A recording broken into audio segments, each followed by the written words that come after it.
Good day to everybody. Good morning, good afternoon, and good evening to all those joining from different parts of the globe. Welcome to our 20th edition of the annual hepatobiliary meetings, which we have renamed as Clinics in Hepatobiliary Disorders. Thanks to all of you for your constant encouragement to have a good academic forum on which we discuss the common day-to-day hepatology and gastroenterology topics. Our meeting had started yesterday, and we had an excellent 3-hour session in which more than 1,800 delegates attended the meet. Today, we have the bread and butter of gastroenterology, and what we are going to discuss today are the advances in the luminal gastroenterology.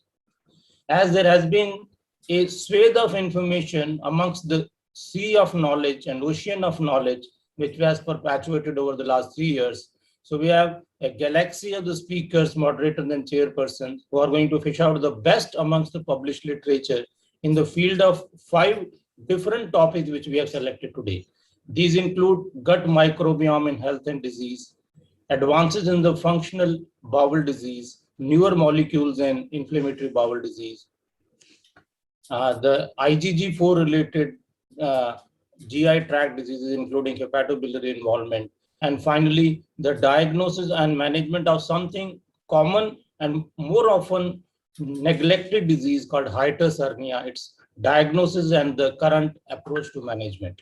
We are lucky to have excellent speakers, moderator, and chairperson who are going to take us through this journey of academic feast. With that, I'll hand it over to Ashish to carry forward the proceedings. Thank you, Dr. Arora. So without wasting much time, I would like to start the first session, that is the gut microbiome role in health and diseases. And for this, I would like to invite our moderators, that is Dr. Jayanti Venkatraman and Dr. A.C. Anand. Both of them need no introduction. Dr. Jayanti is presently Professor and Head of Department of Hepatology at Sri Ramchandra Institute of Higher Education and Research at Chennai. And Dr. A.C. Anand is a veteran surgeon, Vice Admiral, Professor and Head of Department of Gastroenterology and Hepatology at Kalinga Institute of Medical Sciences, Bhubaneswar. So I hand over to Dr. Jayanti and Dr. A.C. Anand. Over to you, sir. Good evening, everyone. We start today's evening program on recent advances in luminal gastroenterology. And our first speaker is Professor Ajit Su. He's Professor and Head Department of Gastroenterology at Dayanand Medical College and Hospital, Ludhiana. He's well known for his major contributions in various aspects of inflammatory bowel disease. So I request Dr. Ajit to please take over and start the proceedings. Thank you.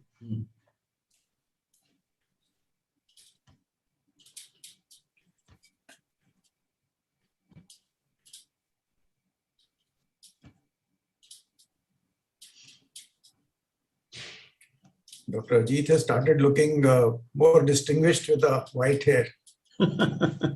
You could catch it. Thank you. Thank you so much. Thank you, Jayanti, and thank you, Dr. Anil, for the invite. I'm going to take up the topic of gut microbiome in health and disease. There are 2 terms which are used. They are not those synonymous, microbiome and microbiota. Microbiota actually denotes the organisms which are there, while microbiome means that they're there, of course, and it includes that what all functions are they doing there. So microbiota means that who all are there, and microbiome means what are they doing there. So this is the minor difference. These 2 terms are commonly used, but they're not exactly the same. I start with the year 2017. A book became available on Earth's essential life forms, and Earth was described as planet of microbes. I quote the author that we are living in an era of unprecedented scientific knowledge about the origins of life on Earth. But if we want to know to have the real big picture, we have to start small, very small. That's because the real heroes of the story of life on Earth are microbes. A year later, the news was that the astronauts identify unknown microbes in the space for the first time. 3 years later, the organism Methylobacterium could also be isolated from the International Space Station for the first time. And a step further, bacteria could help in growth of plants in the space station. So what started as a planet of microbes is actually a universe of microbes. Not only that, there are two universes. These two pictures look somewhat similar. The first picture on the left is a picture of a galaxy from NASA. And the second picture is an electron microscope picture of microbes in a gut. So they look somewhat similar. They're different universe. Microbes hold the key not only for human health, but for different functions like ecological functionality, nutrient cycling, climate change, biodegradation, and of course health. We are going to discuss issue of health today. I just wanted to share with you that it's not only health, but there are other aspects for which microbes are equally important.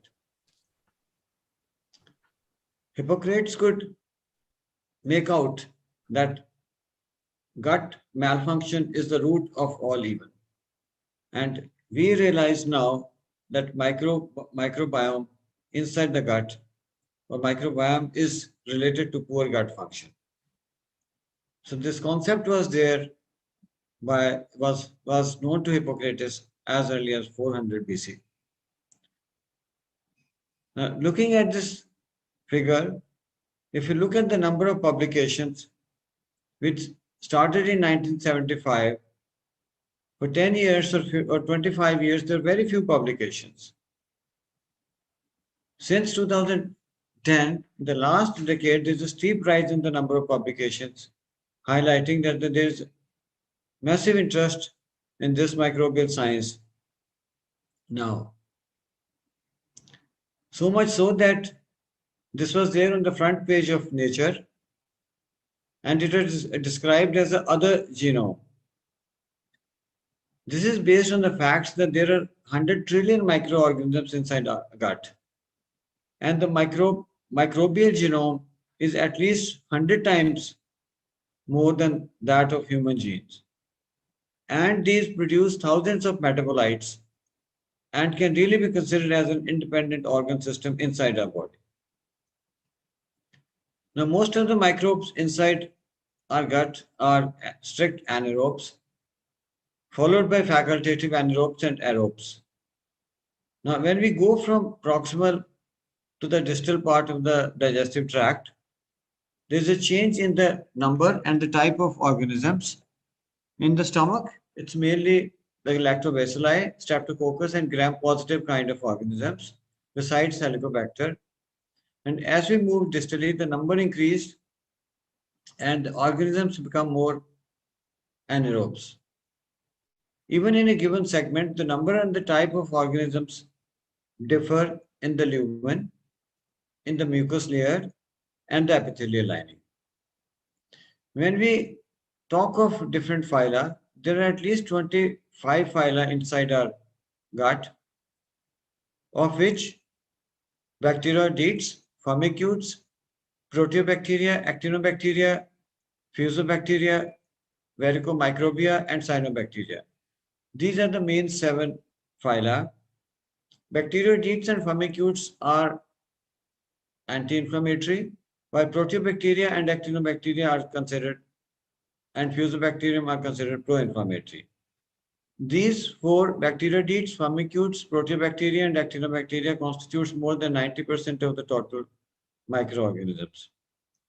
Of course, besides bacteria, there are fungi, algae, archaea, and viruses. But we don't have much information on the functionality of these organisms at the moment. So we talk mainly of bacteria as of now. Now, how to define healthy gut microbiota? When we Google it, the answer is sorry, something has gone wrong because there's no definition is there for healthy gut microbe. So what it is? What is the microbial health? These are the components that the functional core is important. What happens in the first year of our life, immediately after birth, with the first drop of meconium, the first inoculum, the vaginal bacteria, they gain access to our gut. And these bacteria are basically lactobacilli. So it depends whether the birth has been with the normal vaginal delivery or with the C-section. If it is through the vaginal route, the organisms which are the first one to grow inside the gut are likely to be lactobacilli, while C-section is supposedly a cleaner environment and the organisms may be likely to be Clostridium perfringens. So there is a difference. It's a core group of organisms which matters, and the functional core is preserved because of redundancy. Even if there is a small decline, but it is good enough to be a persistent. Other point which is very important to understand is that it's the community ecology. It is not that organism A, B, or C will matter. Individual organisms number will not matter. As I mentioned earlier, it's the functional core which is important, and that relates to the diversity. That the number and the diversity are the two important things. Resistance to change. If we give antibiotics or any drug which changes the organisms or which kills some of the bacteria, the resistance means it resists the change and it reverts back to the original within a few days. Like after antibiotics, it comes back to the same within 2 to 10 weeks or so. Resilience, it has a capacity to bounce back to normal. And stability, which is again related to redundancy. So these are the constituents which suggest a healthy microbial community. The main functions of the microbiota inside are digestion, metabolism, maintenance of immune system, not only maturation of the immune system, but constant education of the immune system, epithelial homeostasis, gut function maturation, the resistance to organisms are some of the important functions, and these functions relate to intake of items like dietary fiber, starches, healthy lifestyle. If a lifestyle becomes unhealthy and there is exposure to antibiotics or diet like high fat diet, high meat diet, that shifts the balance from symbionts to pathobionts, and that culminates in various diseases which are not confined to the GIT but outside the GIT as well. And the main diseases we all know what has been related to the microbiome are IBD and C. diff infection, metabolic syndrome, obesity, diabetes, fatty liver, and neurological diseases like autism, Parkinsonism. Now, pathogenesis, what happens when the commensal microbiota are there inside the gut? They produce adequate amounts of short-chain fatty acids, mainly butyrates, and butyrates are important for the nutrition of the enterocytes. Once adequate concentration or amounts of short-chain fatty acids are there, the production of antimicrobial peptides and mucin is adequate. That helps in maintaining the integrity of the gut barrier function, and it remains impermeable. What happens when there is a dysbiosis as shown on the right hand of the picture? The short-chain fatty acid producers they decrease in number. The hydrogen sulfide producers may increase in number. This results in decrease in antimicrobial peptides and mucin production, resulting in disruption of the epithelial lining, leading on to bacterial penetration, which leads to dysregulated immune system, and pro-inflammatory cytokines can result in chronic inflammation, leading on to disease like IBD. About the liver disease, again, intestinal microbiome has a role. If because of some factors, the butyrates, as I've been saying earlier, they decrease in amount, the butyrate butyrate producers are less, and there is impaired bile acid signaling, resulting in increased permeability of the gut, leading on to endotoxemia and leading on to decreased VLDL secretion, can ultimately result in various liver diseases, fatty liver, alcohol-related liver disease or PBC and PSC, and cirrhosis and HE, not related to pathogenesis of cirrhosis, but mainly HE. Neurological diseases, again, relationship with Parkinsonism, autism is well established or well known. It may happen, I'll say, through alpha-synuclein transport or excessive aggregation in the neurons. So what happens ultimately, there's increased production of pro-inflammatory cytokines, which result in various intestinal, liver, or neurological diseases. And there's a shared microbial mechanisms. The first thing which can happen is that the microbiota composition changes, the diversity may decrease, leads to changes in the microbial function, short-chain fatty acid producers may decrease, dysbiosis leads to dysregulated immune system and inflammation and structural damage. So this is how it can ultimately culminate in various diseases in different organs in the body.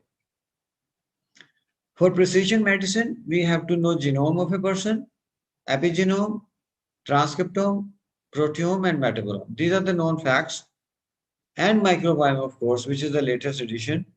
If it is in dysbiosis, the disease is there. If we can correct this dysbiosis and lead to homeostasis, it can be used as a therapeutic tool. Now, how can we manipulate the gut microbiota? There are different ways: diet, antibiotics, probiotics, and fecal microbiome transfer. I'll start with diet. I'll take up inflammatory bowel disease as a prototype example of the diseases. Now, Cochrane Library studied the effect of diet as a therapy for inflammatory bowel disease. The effects of dietary intervention on both are uncertain. The evidence is not robust at the moment, and hence no firm conclusions regarding the benefits and harms of dietary intervention in Crohn's or UC can be drawn at this moment. But there is a need for consensus on the composition of dietary intervention in IBD, and more studies are required. Important is more studies. Now, the drawbacks with the dietary studies are that most of the studies have been cross-sectional and they have been focused on one individual dietary item. While diet is not all about particular nutrients, it's about diet as a whole, a dietary pattern, our feeding, our diet habits, and other confounding factors. It's likely that the future studies will remove these drawbacks and there may be more answers about the role of diet. Probiotics, this is a study from our group. We use VSL3 for induction of remission in patients with mild to moderately active ulcerative colitis. And we did find promising results with high concentration of VSL3 as far as achievement of remission is concerned, response is concerned, and even mucosal healing is concerned. There was benefit compared to placebo. Now, this meta-analysis comprising of 7 studies on the use of probiotics in IBD, and this forest plot shows that the response is close to 1. So it's very equivocal. We can't say that probiotics have unequivocal evidence of beneficial effects in IBD at the moment. Coming to antibiotics, which have been tried in both Crohn's and ulcerative colitis. In Crohn's, the Cochrane Library observations are that the evidence at the moment is not very strong, it's very modest. And in ulcerative colitis again, the use of oral antibiotics in the setting of non-severe ulcerative colitis could have some benefit in clinical response, but not remission. But at the moment, for both ulcerative colitis and Crohn's, the evidence is really lacking, except for a few situations in Crohn's like perianal fistula. FMT in IBD, of the 4 landmark RCTs on use of FMT in active ulcerative colitis for induction of remission, 3 trials were positive. The 3 trials results were in favor of FMT compared to placebo. These 4 trials varied a lot in the route of administration and the protocols. The first plot shows convincingly that FMT scores over placebo. Now, this is quite different what we saw in probiotics. Our own experience, we have used FMT in a select group of patients, that is steroid-dependent ulcerative colitis, and we have used FMT to study the maintenance therapy. Now, FMT, as I've been saying, that whatever changes we can whatever manipulations we do to the gut microbiota is not sustainable. So the question was whether we need a long-term therapy for sustenance of the beneficial effects or not. And this is what was documented by our study, that a long-term maintenance therapy is required for ulcerative colitis. For liver disease, again, antibiotics have been used, but we keep it in mind that antibiotics can also be hepatotoxic. Regarding FMT, in alcoholic hepatitis, the results are quite conflicting. Hepatic encephalopathy, there may be some beneficial effects, but the studies are very, very limited. In Parkinson's disease, I am not in a position to say much, but we have one patient of Parkinson's disease who comes to us regularly, and he is with us for 2 years, and he really is very impressed with FMT. He says that his number of drugs is reduced to 25%. So there are different results with different targets. So what is the reason?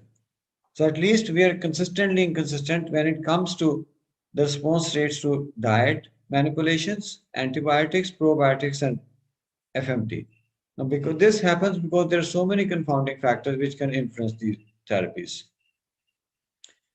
And one of the reasons what we forget when we evaluate these therapies are that the diet and lifestyle, I can say about FMT, that any study on use of FMT for any disease, we need to keep it in mind that the diet and lifestyle of both recipient as well as donor is very important.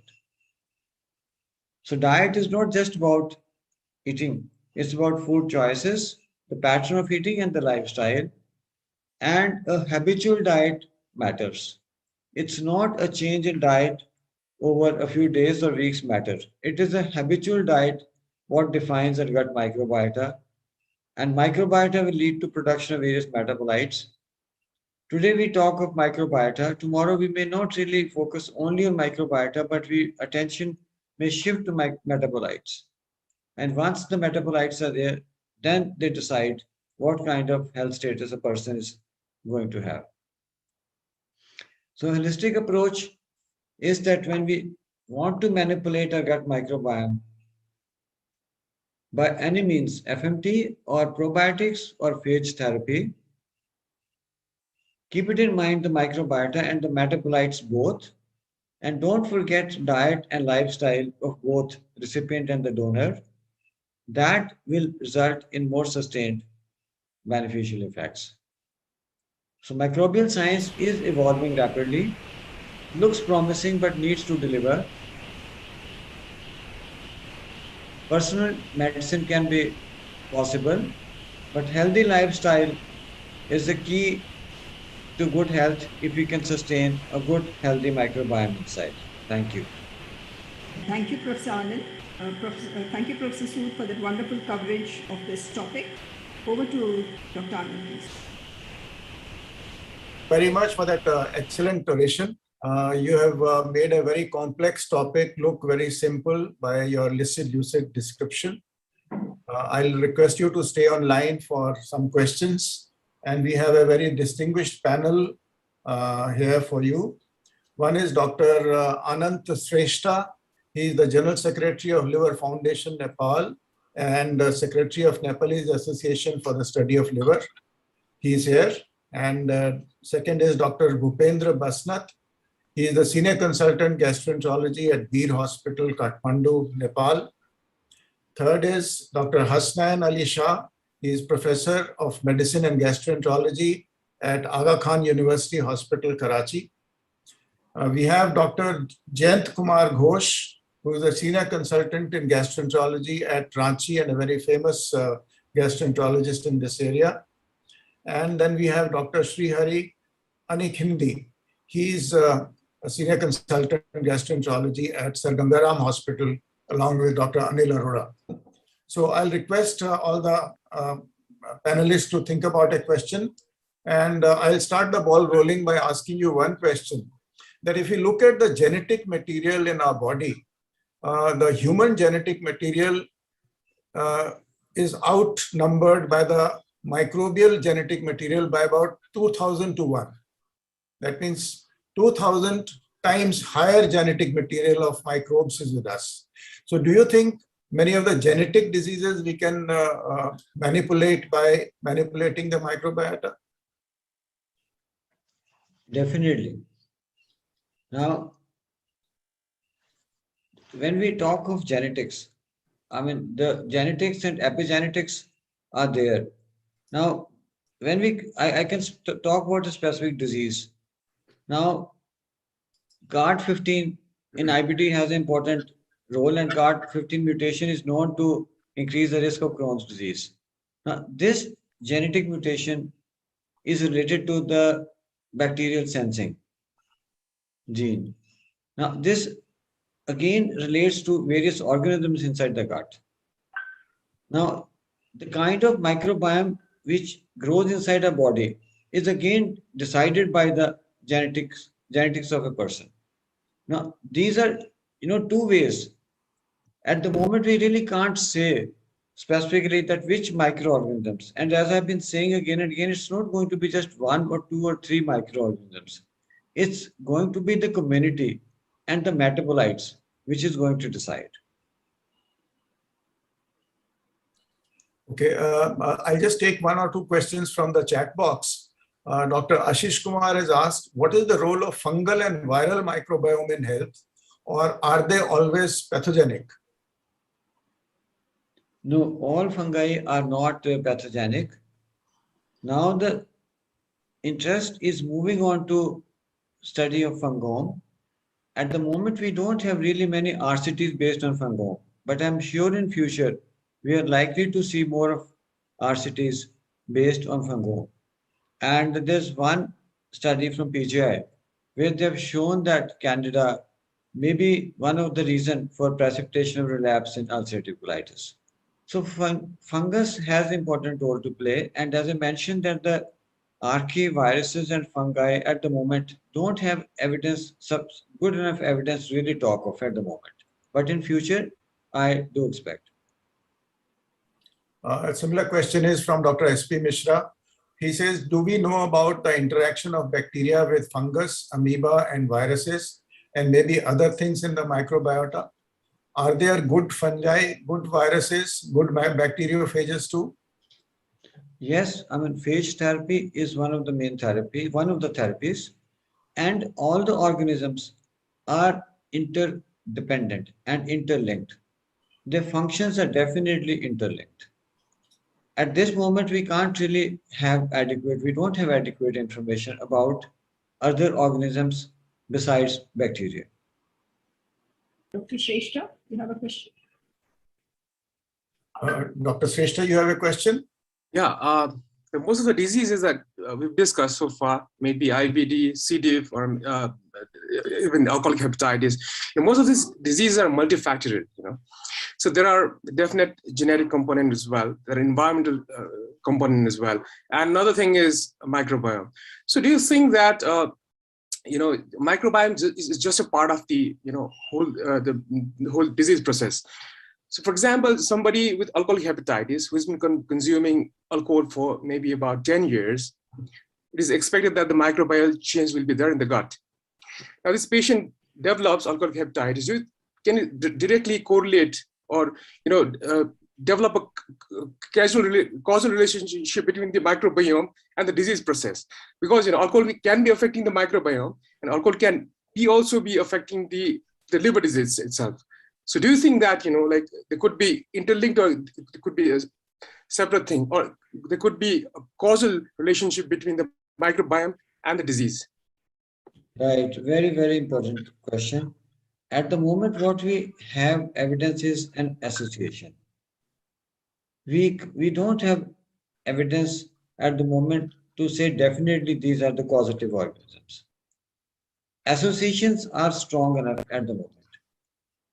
Now, you said that about alcohol and other things. I will again come to the same point that diet and microbiome individually will not be the final reason. Now, I give you an example that in diet, we say that red meat, high sugar is bad for IBD. They're more, pro-inflammatory, while fiber is anti-inflammatory. Now, if a person takes high fat and high meat intake with very low fiber, he's more likely. But if he compensates by taking high fiber as well, now how much is the contribution as a protective factor by high fiber to counter the pro-inflammatory actions of red meat and high sugar? We really don't have answers to this at the moment. That's why it's a holistic approach. What matters? There are a couple of more questions in the chat box. One is alcohol intake okay for the FMT donor in IBD? In moderation, yes. Okay. And Dr. Anil Arora wants to know, why do we jump to therapy with microbiome when we don't even know their function properly? Are we not jumping the gun? Not really. There have been studies. I'm sorry, I've been talking more of IBD because this is the area I work more. So you have a lot of work on use of microbiota in ulcerative colitis. Yes. And we are aware of that. So you'll excuse me for focusing on IBD. Like firmicutes, spores have been used for ulcerative colitis. This is the first microbial-based therapy, single microbial-based therapy, and have been found to be useful in remission, in achieving remission in ulcerative colitis. So definitely it's time to move on to therapy, though gradually, step by step. What do you have to say about the FMT in the time of Corona? Our program is practically to a halt for last 1.5 years. In last, I think 1.5 years, we have done 6 or 7 FMT sessions. While earlier on, we were doing around 20 to 30 sessions a month. So now it's only the patients who are insisting that they benefited so much from FMT previously, and now they're not responding to other therapies we are doing. But otherwise, we are not promoting. We are not recommending. Let me ask my other co-panelists. Dr. Bhupendra Basnath, would you like to make a comment or a question? Okay, he's not. Can I ask the questions, ma'am? Yeah, please do. Yeah, sir. So when we talk about microbiome, we frequently talk about the various phyla that are involved, like firmicutes and Bacteroidetes. Is it the entire phyla which is responsible for these functions, or are these individual species, so many species which are a part of this phyla? Do individual species also matter? Because nowadays there are so many organizations who have been giving you these personalized microbiome reports, Gut Speaks and all.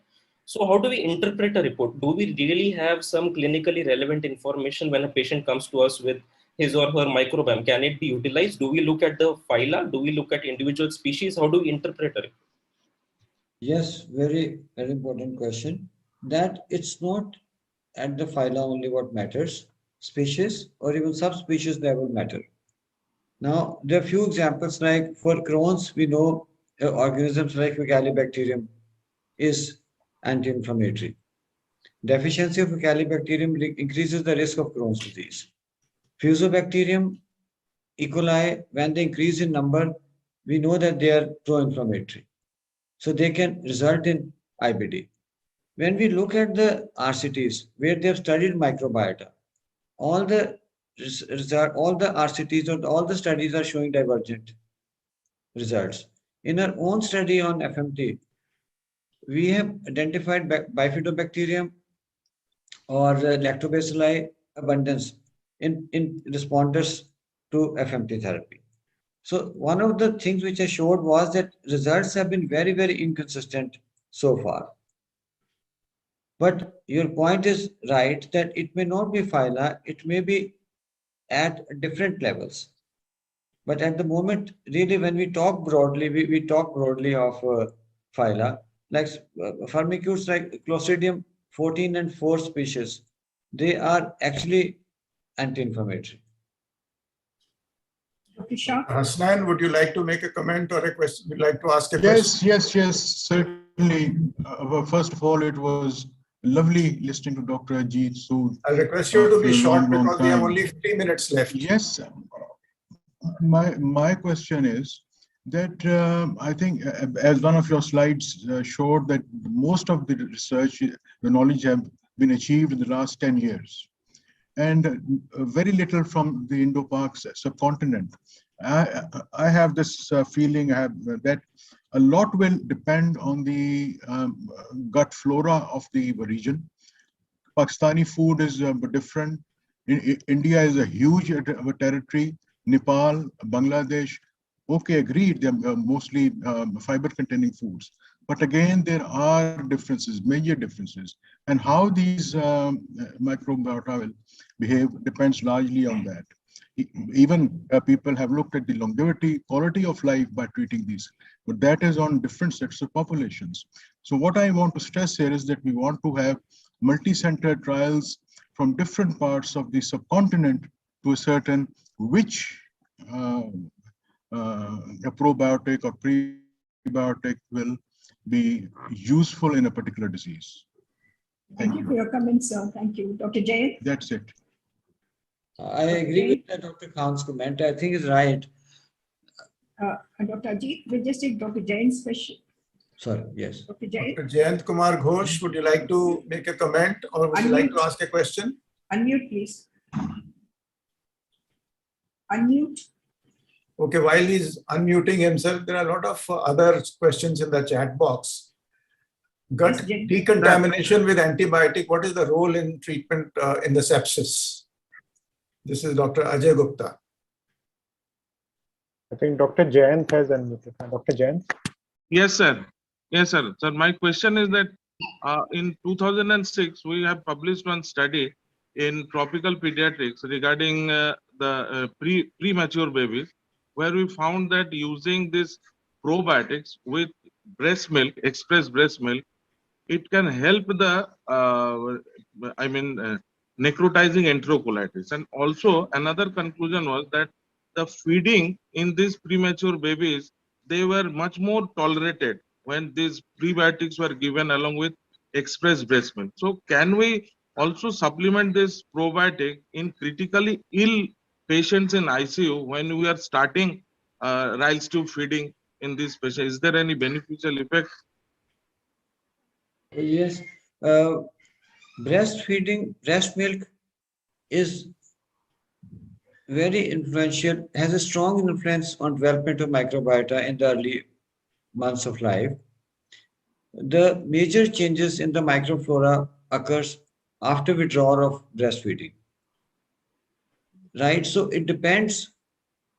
The microbiome development actually relates to breastfeed or provision of a formula feed.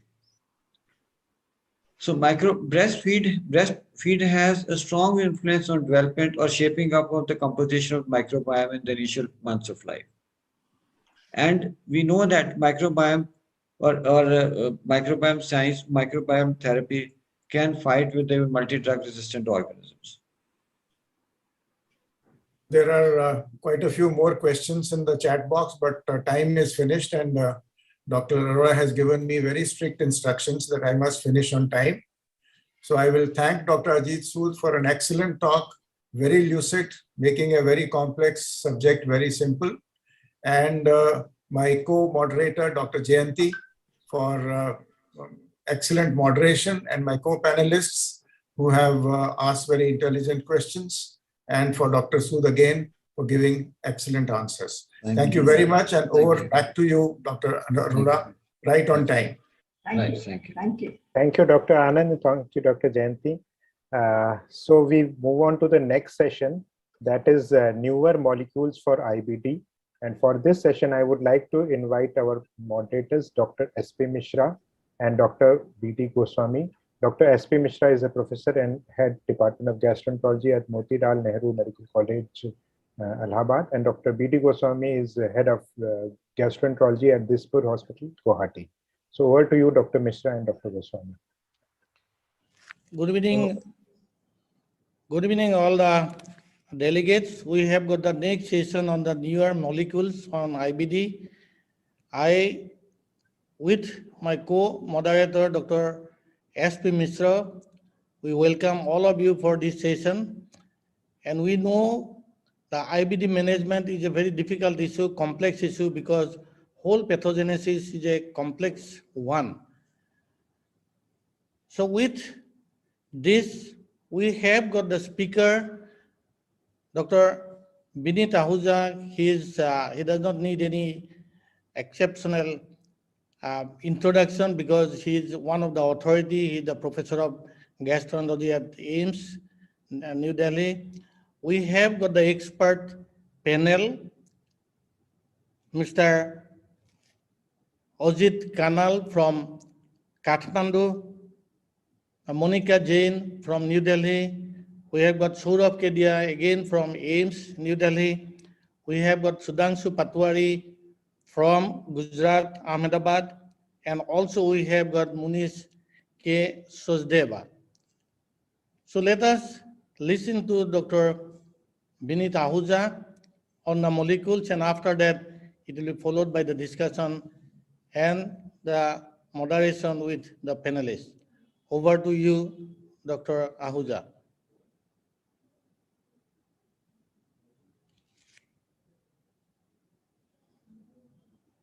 Thank you very much, Dr. Goswami. Are my slides visible, please? Yes, yes. Yes, yes.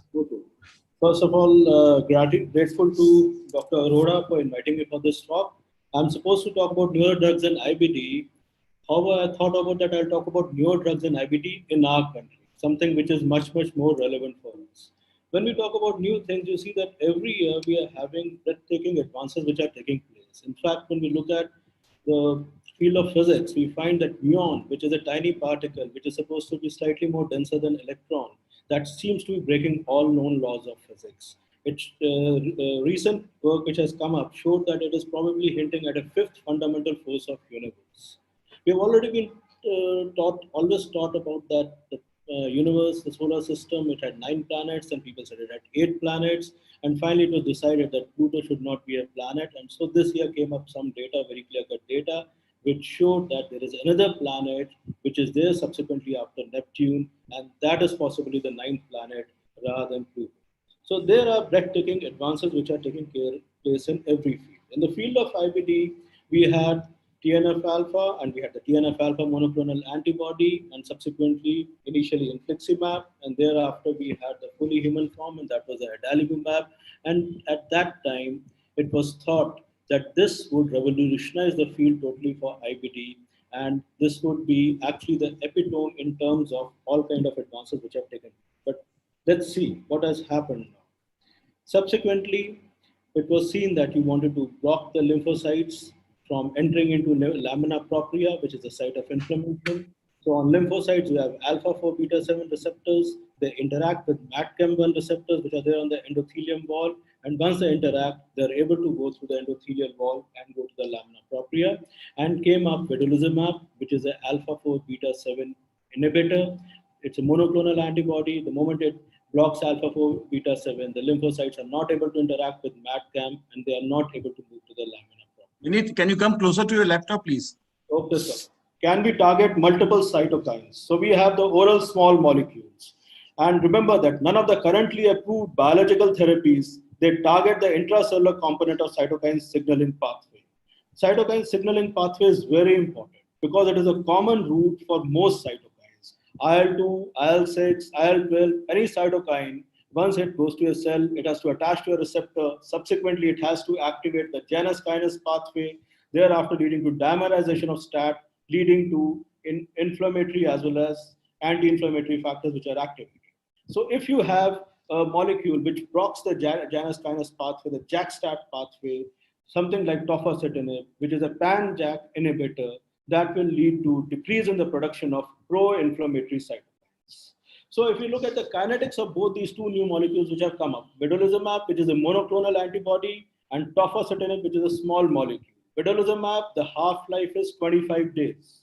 Half-life of infliximab is 7 to 9 days, whereas the half-life of tofacitinib is 3 hours. That you should remember because that makes a lot of difference, because that tells us that tofacitinib is going to act very, very fast. Secondly, vedolizumab is something which is going to act only in the gut. It has a gut homing action. So it will have a slow onset of action probably because of the half-life. Secondly, because it is gut homing, so it would have a very selective action. And obviously, since it has a longer half-life, there'll be longer weaning off if surgery is planned. Whereas for tofacitinib, it is a small molecule, it is non-proteinaceous. So there'll be no immunogenicity, there'll be no antibody formation.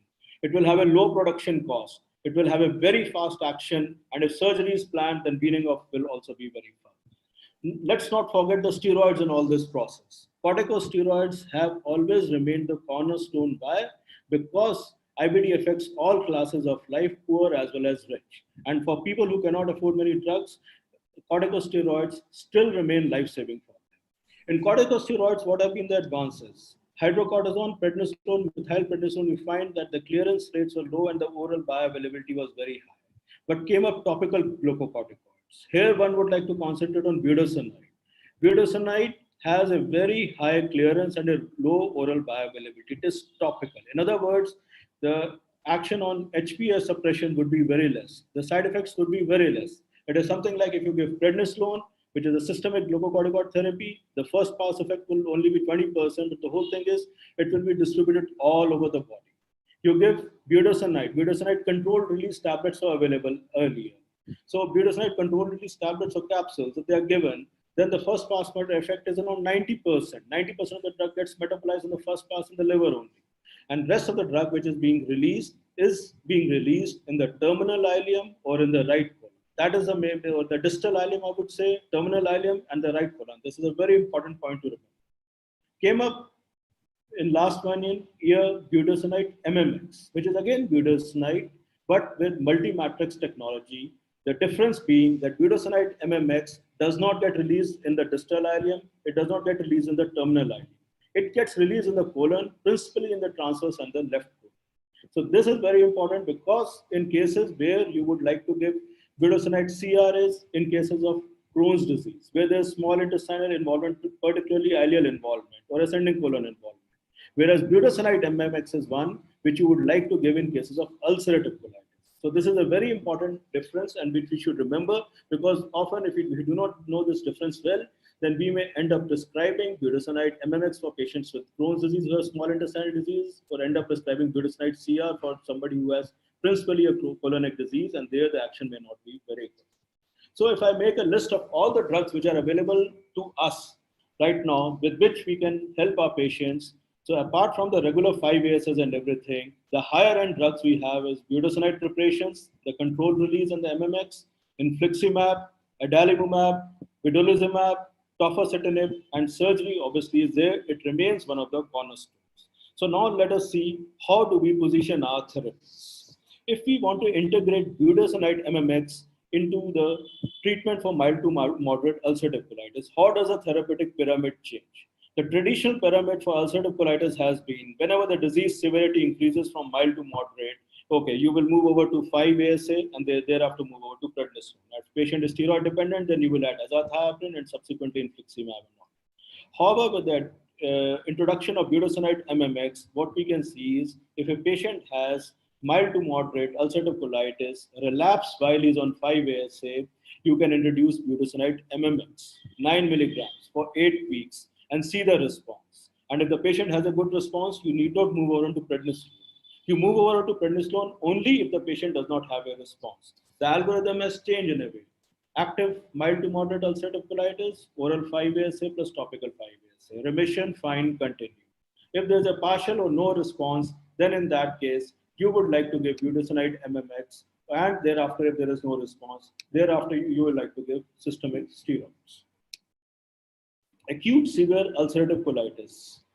If there is no response to IV steroids, you have plenty of agents which I have listed out there. So do these agents work? Which one of them would you like to use? Let me add also another variable out here in our country. Our country is vast. It has there's a lot of diversity. So you have patients who can afford everything. You have patients who really can't afford many medicines. And there are ulcerative colitis or Crohn's disease being perennial diseases. So as a result, they require medicines practically lifelong. So even for middle class patients who do not have reimbursement, it becomes very difficult to afford many of the medicines. So we have to keep that in account. So on the right side of the panel, I have medicines or agents which may help patients who cannot afford much. And on the left-hand side, I have medicines who will be able to help patients who can easily afford. So what happens in acute severe ulcerative colitis? What would you like to use if the patient is not responding to IV steroids? How do the newer drugs, how do they help us? How do we position them? So you find that infliximab remains the drug of choice for acute severe ulcerative colitis not responding to IV steroids. Adalimumab does not act in acute severe ulcerative colitis, should not be given. It has a poor action. Vedolizumab, remember, long half-life I told you. So as a result, vedolizumab again is not the agent to be used in acute severe ulcerative colitis. Cyclosporin remains an excellent choice, as good as infliximab for acute severe ulcerative colitis, and particularly for this group of people who cannot afford much. Surgery remains an excellent choice, particularly if the patient has had an aggressive history of colitis in past and surgery becomes curative. What about tofacitinib? Tofacitinib is an excellent choice. It has been not randomized controlled trials have not been done, but at the same time, there are plenty of case series and real world data which is emerging, which shows that if you give high dose tofacitinib, 10 milligram TDS for 3 days, thereafter followed by 10 milligram BD for 2 months, the patients achieve a good rate of response. And in fact, even if there's infliximab failure, then you can move over to tofacitinib. This is how the therapeutic algorithm for acute severe ulcerative colitis is also changing in our country. Second case scenario, a patient who has steroid-dependent ulcerative colitis, not responding to azathioprine. Earlier, we had 2 choices, that is give TNF inhibitors or patient goes in for surgery. Now, I think we are a little bit spoiled for choices as we have again 5 choices. So let us see how can we position these 5 choices. In steroid-dependent ulcerative colitis, which is not responding to azathioprine, all the 5 agents can be used. But out here, if you ask me what would be the first line therapy, what would be the therapy agent of choice, then I would say infliximab and tofacitinib. Infliximab remains the agent of choice in ulcerative colitis. Thereafter, you can go in for vedolizumab, surgery, and adalimumab. However, if the patient is not affordable, he cannot afford infliximab at all, then in that case, the patient can be given tofacitinib in such a setting because tofacitinib has been shown to have an excellent response, not only in naive patients, but also in patients who have failed to respond to infliximab, adalimumab, or vedolizumab. Remember that amongst infliximab, vedolizumab, and adalimumab, infliximab is probably the best when it comes to ulcerative colitis. What about a patient who has steroid-dependent ulcerative colitis, elderly, prone to infection, or probably risk of malignancy, or had a history of solid organ malignancy in last 2-3 years? Again, not responding to azathioprine and all. What would you do in such a setting? You have all these 5 choices. Which agent would you like to use out here? Here in such a setting, vedolizumab scores the best. Vedolizumab, I would suggest that one should use vedolizumab out here as the first line of therapy if the patient is not responding to steroids, has been on azathioprine, which has been ineffective, because vedolizumab has the best safety profile. Since it has the best safety profile, so particularly in people where the chances of infection are very high or elderly, you would like to give vedolizumab. What about a patient of ulcerative colitis, again, which is steroid dependent, but has extra-intestinal manifestations? Something like either ankylosing spondylitis or primary sclerosing cholangitis, again, not responding to conventional line of therapy. Which agent can you use? All these agents? Yes, no. And which agent would you prefer the most? What you find out here is that infliximab can be used, adalimumab can be used, the TNF inhibitors can be used, tofacitinib can be used because it's a JAK kinase inhibitor, whereas vedolizumab, because it has a gut-homing action, remember. It acts only on alpha-4 beta-7 integrin inhibitor. So it's a gut-homing action. So vedolizumab has been particularly found to be not very useful in patients with extraintestinal manifestations. In fact, in a recent study in patients with primary sclerosing PSC, it had a deleterious effect. Again, surgery may not be very useful in such a setting because these extraintestinal manifestations, many of them are not dependent upon the activity of colitis, so surgery would really not help. So in such a setting, infliximab, one, followed by adalimumab, or tofacitinib, and if the patient cannot afford, then you can straight away go for tofacitinib instead of infliximab. So this is the kind of what I would say choice we have today, particularly for patients who cannot afford, where earlier we used to say that, okay, we have to give infliximab, how are we going to arrange for infliximab and what to do. There you have an agent which is as cheap as 5S in the sense that it is not very costly and it can be given. And tofacitinib dose remains, as I told you, in acute severe ulcerative colitis, 10 milligram TDS for 3 days. Otherwise, in other settings, there's an induction phase where it is 10 milligram twice a day for 8 weeks, followed by 5 milligram twice a day, which can be given for 1 year or more than 1 year. Now, just 2 or 3 slides on what I feel are problems, are things which you should know, what problems tofacitinib can cause, what are the adverse events of tofacitinib, what you should do before starting such an agent. Tofacitinib can also lead to reactivation of tuberculosis, so you have to screen for latent tuberculosis in terms of MON2, IGRA, or a CT chest. You have the tofacitinib reactivates hepatitis zoster infection. So you have to look for that, if possible, immunize for that.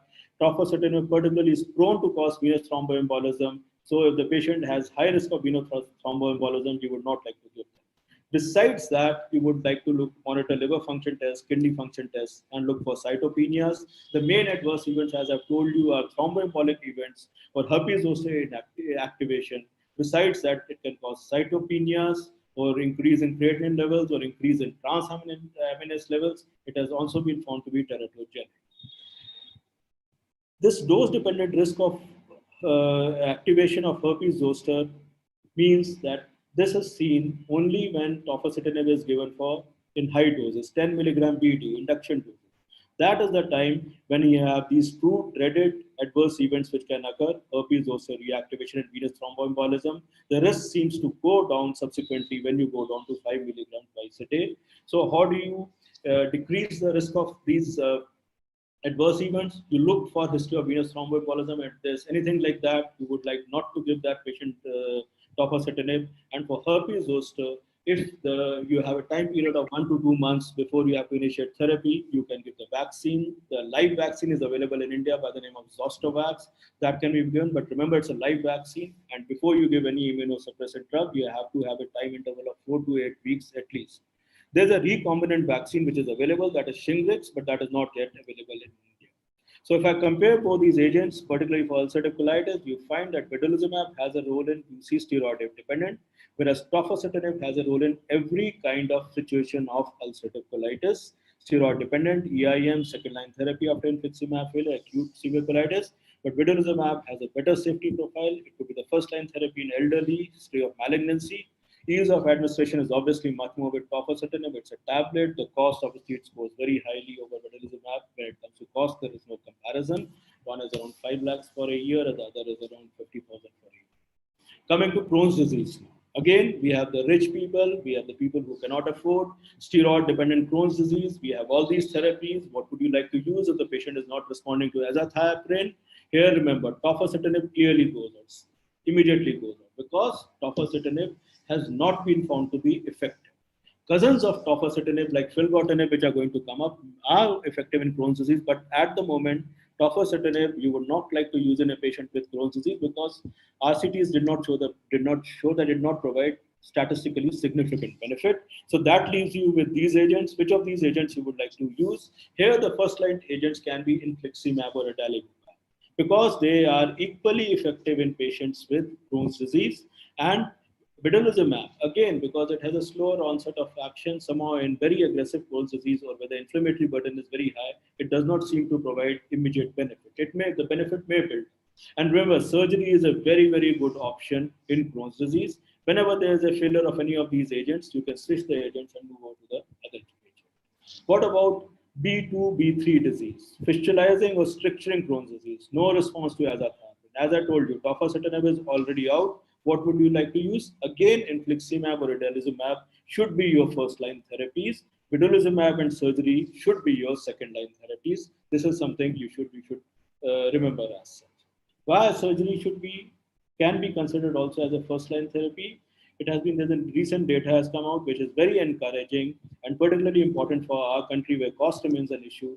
It was seen that if there's a limited terminal ileal disease, less than 40 centimeter of TI involvement, non-structuring disease, failure to respond to steroids, usually next to us is biologicals. So if you do a laparoscopic ileocecal resection, what are the results? So the randomized control head-to-head trial was done, which looked at laparoscopic ileocecal resection versus infliximab for terminal ileitis, and then we had follow-up for 5 years, and the results of the follow-up also came, and the results of the initial trial were that the quality of life was similar whether you did surgery or gave infliximab, and the results for 5 years were that in the 5-year resection group, nearly half did not require any therapy at all when they were operated upon. Only 1/4 required biological therapy. And in infliximab group, all patients required surgery and half required continuation or escalation of biologicals after that. Half required surgery, all of them required therapy, suggesting that in general, when it comes to early surgery, there is evidence emerging that particularly for ileocecal Crohn's disease, when conventional therapy fails, commonly scaled up you'd scale up to biological agents, here surgery can be used. What about IBD with pregnancy? What will be the algorithm out there? Remember again, tofacitinib is out. Again, now whether it is ulcerative colitis or Crohn's disease, tofacitinib is teratogenic, so it cannot be used in pregnancy. What about rest of the agents? So we find that infliximab, adalimumab, they have plenty of data. They are safe in pregnancy. Vedolizumab, considered safe, but still there is limited data, so it can be considered as probably safe. So this is what you would like to do in pregnancy. Can biosimilars be stopped? Can biologicals be stopped? Or biosimilar and biosimilars, can they be used? So this has been a concern amongst people in India when you use biosimilars, that although they are reasonable, are they giving similar kind of efficacy as biologicals? So 2 studies out here showed that they seem to be doing as well as the original molecules, as this study showed that adalimumab biosimilar was as effective in inducing and maintaining remission in patients with Crohn's and ulcerative colitis. And similarly, when infliximab biosimilar was used and it was compared with the infliximab originator molecule in 137 patients, 102 original and 35 biosimilar, both were found to be similar. Similarly, what is the relapse rate following withdrawal of anti-Dnf therapy? You find that if you can stop biologicals after 1 year or more, if patient is in clinical and mucosal remission, you would like to continue azathioprine or methotrexate. But remember, there's a 42%, 50% relapse rate at 1 to 2 years, and most relapses occur within 6 to 12 months. Now coming to the third set, I'll just take 1 or 2 minutes more, please. We have talked about rich and poor, but there is a certain set of cases, regardless of rich and poor, which are refractory cases, which are extremely challenging, and treating physician really does not know what do you do for them in our country. One is you can try and use exclusive enteral nutrition, because it has been seen that in patients with complicated Crohn's disease, exclusive enteral nutrition is effective both as an adjunct as well as the only treatment in inducing remission. We found that about 2/3 of our 32 patients, they experienced clinical remission by 8 weeks. Another therapy which can be tried is hyperbaric oxygen therapy. We used that as a pilot trial in 14 patients with small bowel stricturing Crohn's disease, and we found that 50% of them showed a good response. They were given around 11 sessions, 1 hour session, around, you can say, 10 sessions spread over 4 weeks, and 50% of them, these very sick patients, did show a response, not only clinical response, but also radiological response. FMT, Dr. Su has already talked about it.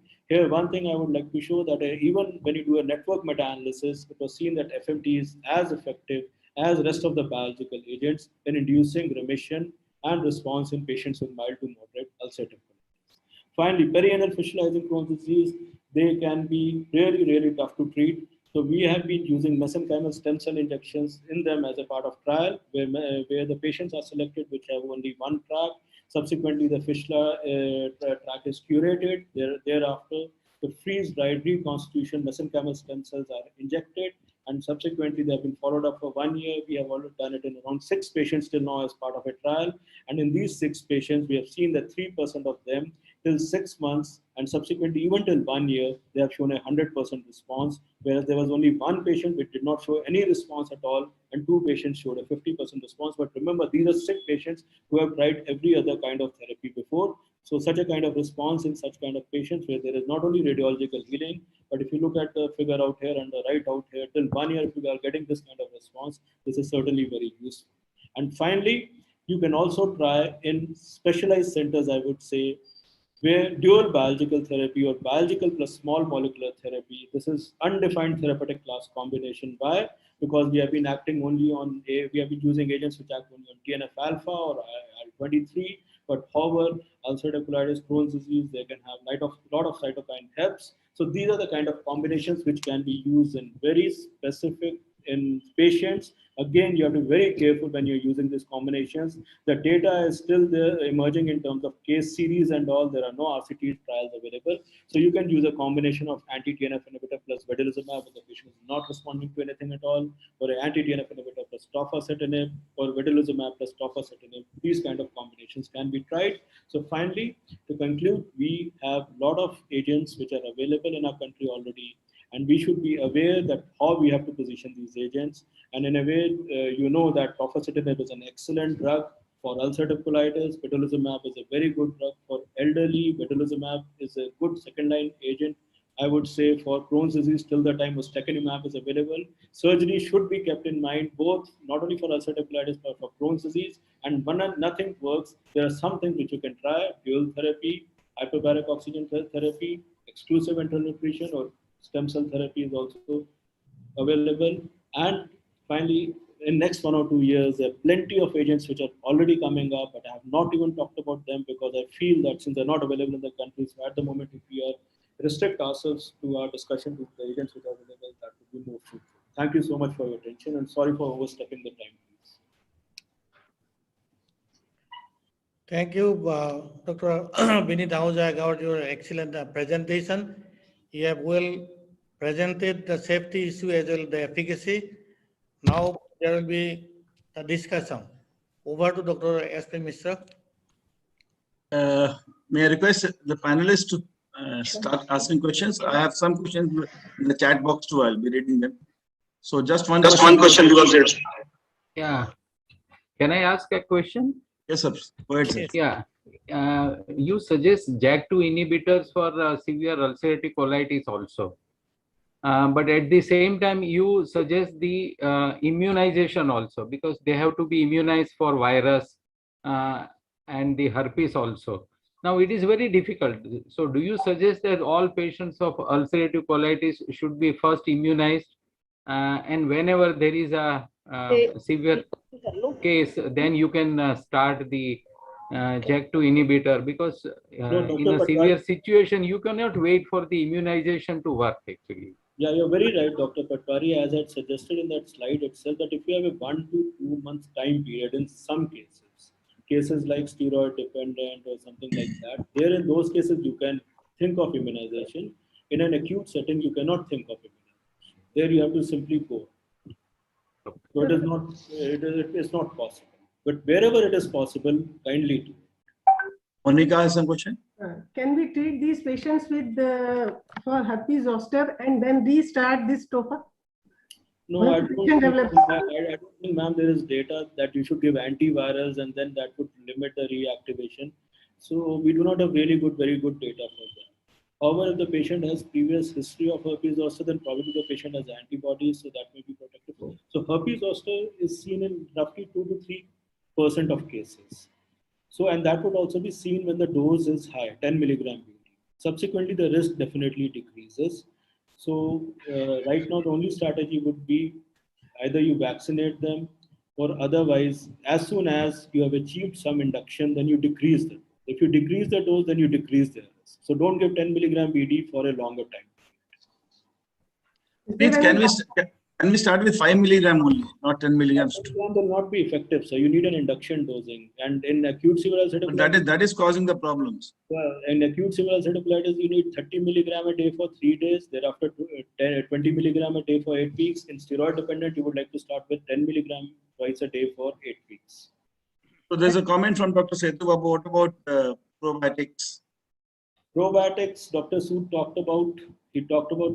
Sood showed his trial about BSL-3 in mild to moderate ulcerative colitis, which was significantly superior. But as in all sessions we have discussed, none of us end up using BSL-3 because the dose used for that BSL-3 was somewhere around 90 billion or something, which means around 25 sachets a day, which is not practical. That's also not economical. So, and the second question, Dr. Ashish Kumar, is for almost all situations discussed, infliximab seems to be effective. That's right? There is no doubt about that. That infliximab in ulcerative colitis, it is superior to adalimumab as well as vedolizumab. In Crohn's disease, it is superior to vedolizumab for sure, equal to adalimumab. The only thing is that once ustekinumab comes up, then at that time, that is one agent which would rival infliximab. At the moment, infliximab would remain first-line therapy, except tofacitinib may probably replace it. At the moment, the evidence is more for tofacitinib as a second line of therapy. But in a country like India, where cost is a major issue, so tofacitinib can be given straight away after steroid failure rather than waiting for that. Dr. Ajit, do you have a question? Unmute yourself, please. Dr. Ajit? Sir, yeah. I would like to ask a simple question, sir. How effective is curcumin in this inflammatory bowel disease, especially in ulcerative colitis? So because it is a part of our diet. So curcumin is, we have tried curcumin in 2 forms, oral form and enema form. What our experience was when we did the RCT with oral curcumin, we did not find it to be effective, but then we used low doses at that time. Subsequently, 1 or 2 trials have shown that if you use it in high doses, going from 1 gram to 2 gram a day, it may provide some kind of benefit, but again, the data is flimsy. Whereas when we use curcumin as enema form, in patients with proctitis, we found there was definitely significant relief in patients. The per protocol analysis was statistically significant in terms of that there was significant difference for patients who were using curcumin as enema form, but that is still not available commercially also. Can we give anticoagulant prophylaxis with the SOFA? Excellent point, ma'am. If you are giving 10 milligram BD, particularly after acute severe ulcerative colitis, you do give anticoagulant prophylaxis when the patient is hospitalized in a patient with acute severe ulcerative colitis. So you should continue that in the oral tablet form once the patient is discharged if you are giving tofacitinib. Won't you give anticoagulation even otherwise in ulcerative colitis? Can we give, sir? No, even otherwise, won't you give? Will you not give anticoagulants? In acute severe ulcerative colitis, we do give anticoagulation when the patient is hospitalized. So you stop it when the patient is discharged. But if you're giving tofacitinib, then you can continue that. And if the patient is going in for surgery, then we do anticoagulate that patient prophylactically always, and for preferably for 2 to 3 months if possible. Dr. Sachdeva, you have a question? First of all, happy Teachers Day, Dr. Vinit. Okay. And I have got 2 questions. One is, what is your experience as azathioprine as maintenance in terms of their safety?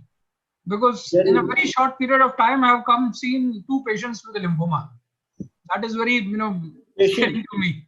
We analyzed that data very recently, and we had patients more than 5 years. We had around 1,000 patients who were on azathioprine, let's say 250 patients who were more than 5 years, and 70 patients more than 10 years of azathioprine therapy.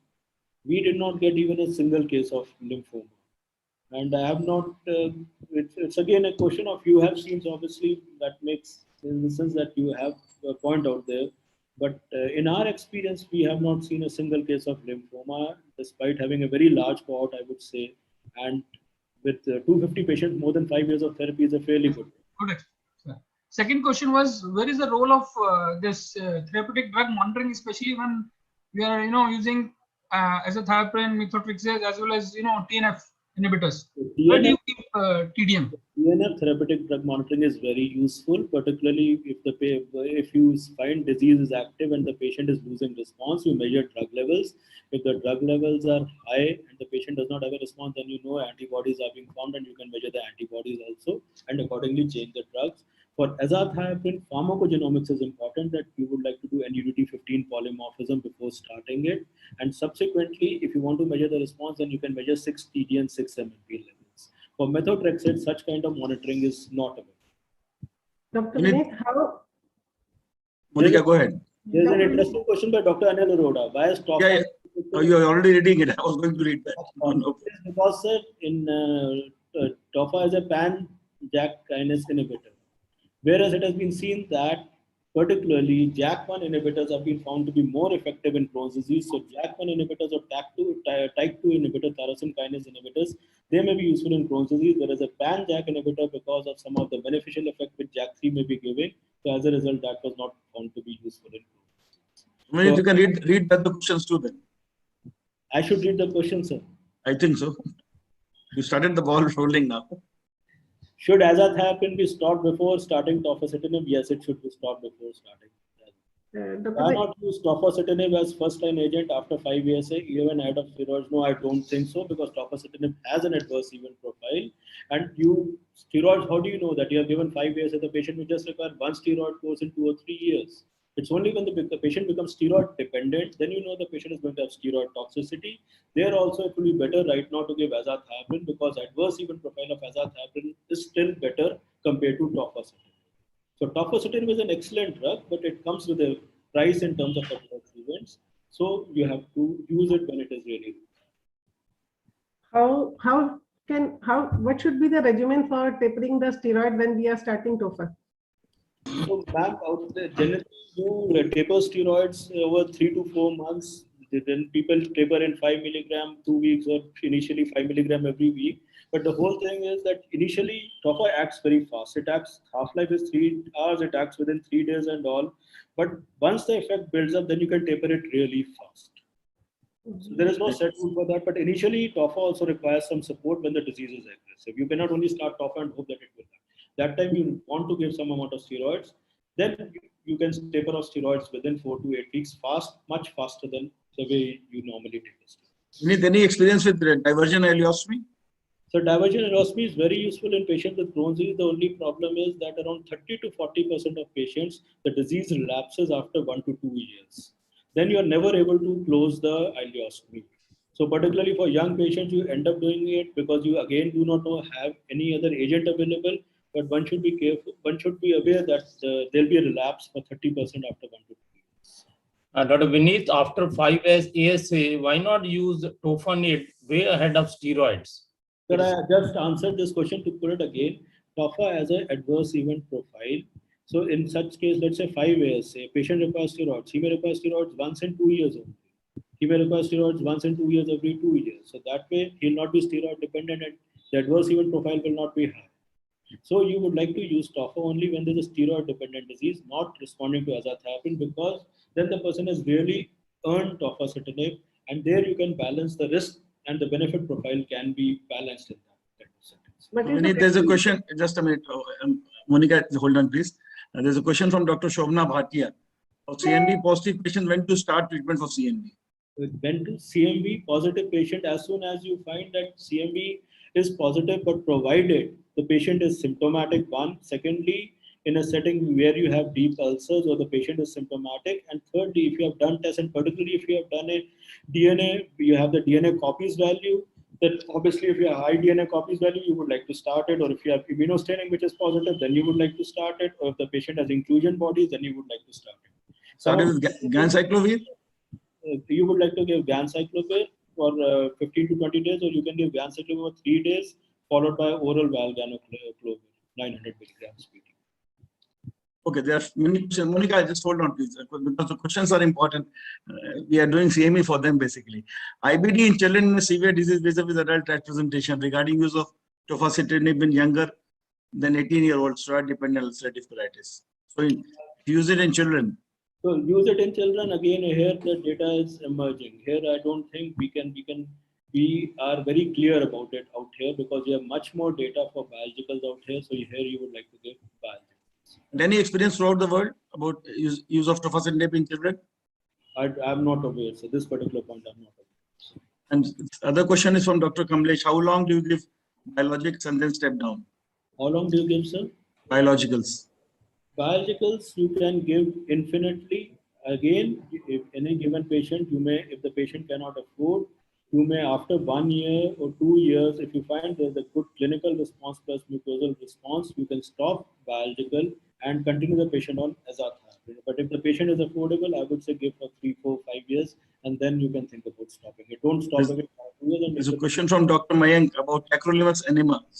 Tacrolimus enema is very good, very useful. Again, one of those kind of agents which you would like to use when pushed against the wall. They are effective. Only for left-sided or pancolitis? Only for tacrolimus enema will depend upon the volume which is used along with it. Tacrolimus are not available, so you make it yourself. You take tacrolimus tablet or something, dissolve it in water, push it. So if you give 10 ml of water, it will go only to the rectum. If you give 50 ml of water, it will go above the sigmoid. So in proctitis or left colitis, you would like to use. Any chance of getting a foam for tacrolimus foam? Intas is, I think, doing a trial with tacrolimus enema. So once the trial is completed, they should be marketing it. Sorry, Monica, sorry for holding you up. Monica, go ahead. Sir, can we treat the repeated flares with the restarting TOFA at higher dose? If a person gets acute attack, treated with TOFA. No, I think if a person is on TOFA, the person is doing well, and the person is on maintenance dose, let's say 5 milligram BD. Oh. And if the person starts getting repeated flares, that means that that particular pathway is not blocking, that particular pathway is not very effective, or there is some other cause which is there which is causing the flare, whether it is NSA to superimpose infection, TB, cancer, anything like that. So you should evaluate the patient and you should not keep on increasing the dose. And CMV too, I believe. Pardon, sir? CMV also you have to evaluate in this. CMV also, yeah. Clostridium difficile, CMV, TB, cancer, all these. So we have 45 seconds left. Any question? Is there any role of salazopyrin in ulcerative colitis with ankylosing spondylitis? Yes, sir, it is useful, but then it is a very mild drug. So for mild symptoms, it helps. Particularly for severe pain, it is better you give to give biologicals anti-Dnf because they will take care of colitis as well as ankylosing spondylitis. Dr. Vineet, patient with extra intestinal manifestation, TOFA has a role. We had a patient who had skin lesion also treated with TOFA. Monica, short question. So that's what I told in the algorithm. How long to give TOFA in such case? You will give TOFA in such case whether you're treating for skin or for colitis. If you're in the sense that even if you're giving for skin, often if you stop it, there'll be a chance of relapse of the skin lesion. Something like pyoderma gangliosum, anything like that, there would be chances to relapse the moment you decrease immunosuppression. So it will be better to give it for a long time. Yeah, time is up. Thank you very much, Vineet. I thank my co-chair, Dr. Swami, and all the panelists and people who have asked questions and have listened to the talk. Thank you very much. Move on to the next topic. Dr. Ashish. Thank you, Dr. Mishra, and thank you for sticking to time and also taking all the questions. And thank you, Dr. Goswami. So we move on to the next session. That is a very interesting debate on treatment of dyspepsia with anti-H pylori drugs. So moderators for this session are Dr. Anup Saraya and Dr. Shiva Prasad. Dr. Anup Saraya is from AIMS, Dr. Shiva Prasad is from Visakhapatnam. So I invite both of them to take over the session. Thank you. And I welcome you all in this session.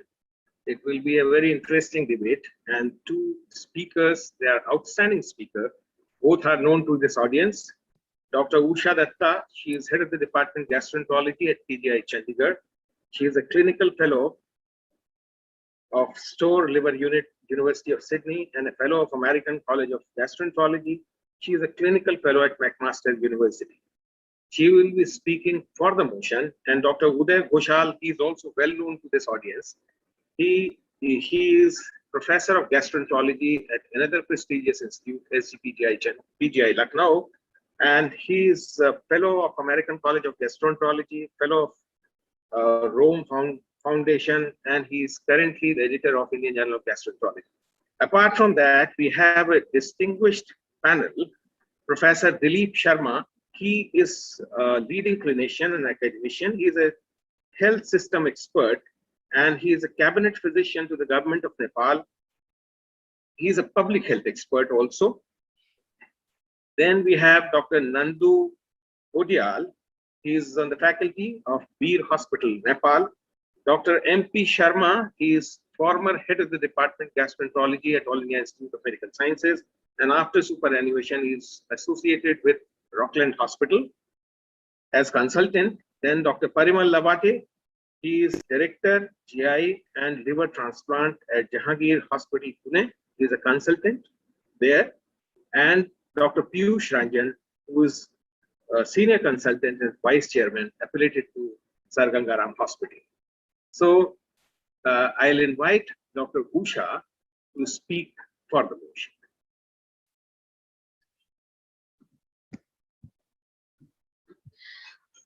Thank you, Professor Saraya. Are my slides visible?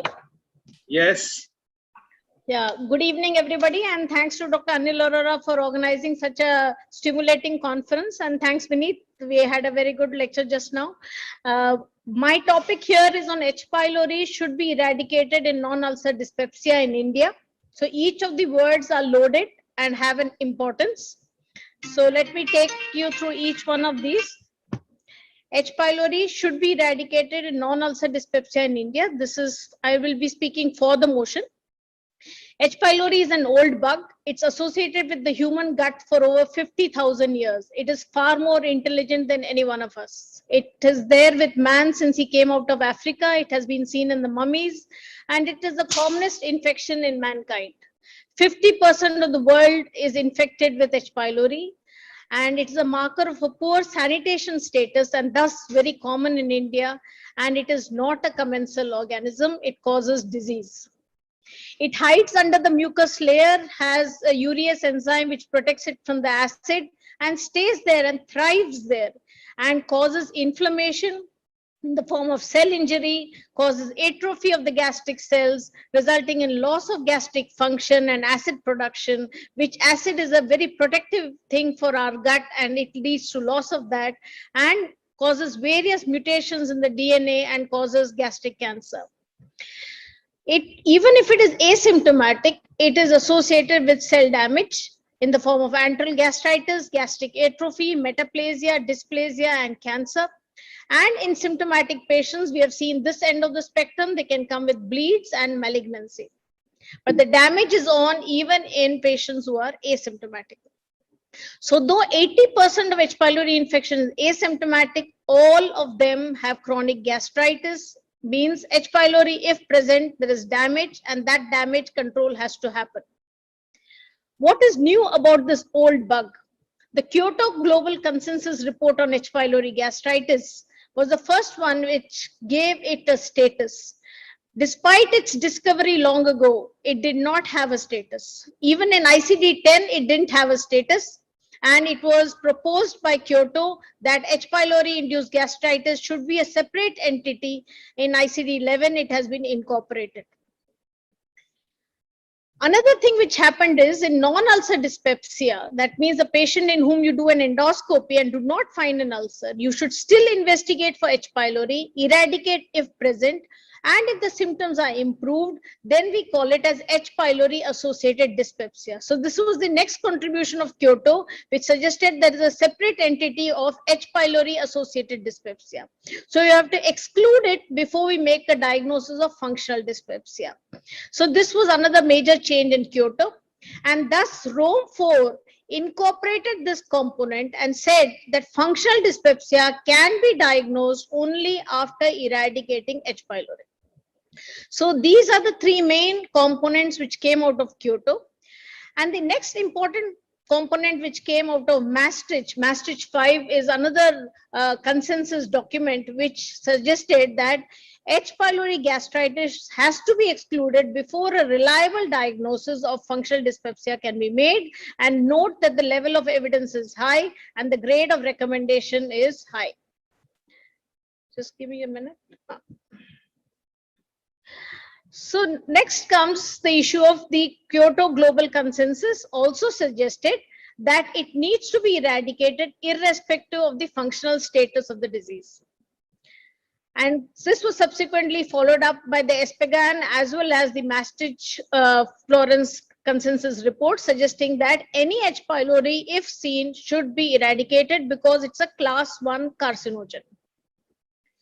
So the effect of H. pylori, it has effect on the symptoms. It is also a source for transmission to family members, general population, and endoscopists, and it causes gastritis and peptic ulcer, atrophic gastritis, malignancies of the stomach. So if we eradicate it, this will result in reduction in symptoms, reduction in the gastritis, and reduction in the transmission into the community. And by this, we will reduce the source control by removing H. pylori from the community. In a recent study in Masato, they have shown that the recurrence rate is less than 1% and the community incidence of H. pylori goes down significantly. So who needs treatment? This is what is the Mastich 5 recommendation. Definitely patients with peptic ulcer and also patients with gastritis, gastric atrophy, dyspepsia before starting PPI for dyspepsia and asymptomatic H. pylori infection. Note that all of these can come under the big banner of non-ulcer dyspepsia. So all those patients with non-ulcer dyspepsia also need therapy for H. pylori.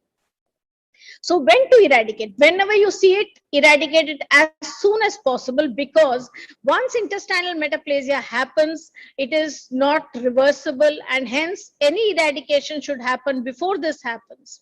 Secondly, attributable risk for gastric cancer is as high as 89%. All other factors are not as important as H. pylori in the causation of gastric cancer. Empirical PPI therapy in non-ulcer dyspepsia without eradicating H. pylori is a big problem, because it will increase the corpus dominant gastritis, cause increased SIBO, increased cancers, and increased atrophy. So it is detrimental to not eradicate H. pylori before treatment with PPI. Symptom relief in a large study on 404 patients, when they found the eradicated group had 49% reduction in symptoms compared to 36% in the PPI alone group. And global improvement was also in 78% compared to 67%. The NNT was 8. So 50% of the patients get 50% relief in dyspepsia symptoms at 1 year after anti-H. pylori therapy. Symptom relief on a meta-analysis shows that 33% greater relief in symptoms, 54% greater relief in symptoms in Asian studies, and in Indian studies, there was a 81% symptom relief versus 30% in the placebo group, and another study from Srinagar, 60% versus 52% in the placebo group. It reduces hospital visits, 25% reduction in hospital visits in the treatment group, 75% reduction in peptic ulceration, 7 times improvement in histology, 54% reduction in gastric cancer incidence, more so in patients without ulcer disease, 55% reduction in gastric cancer.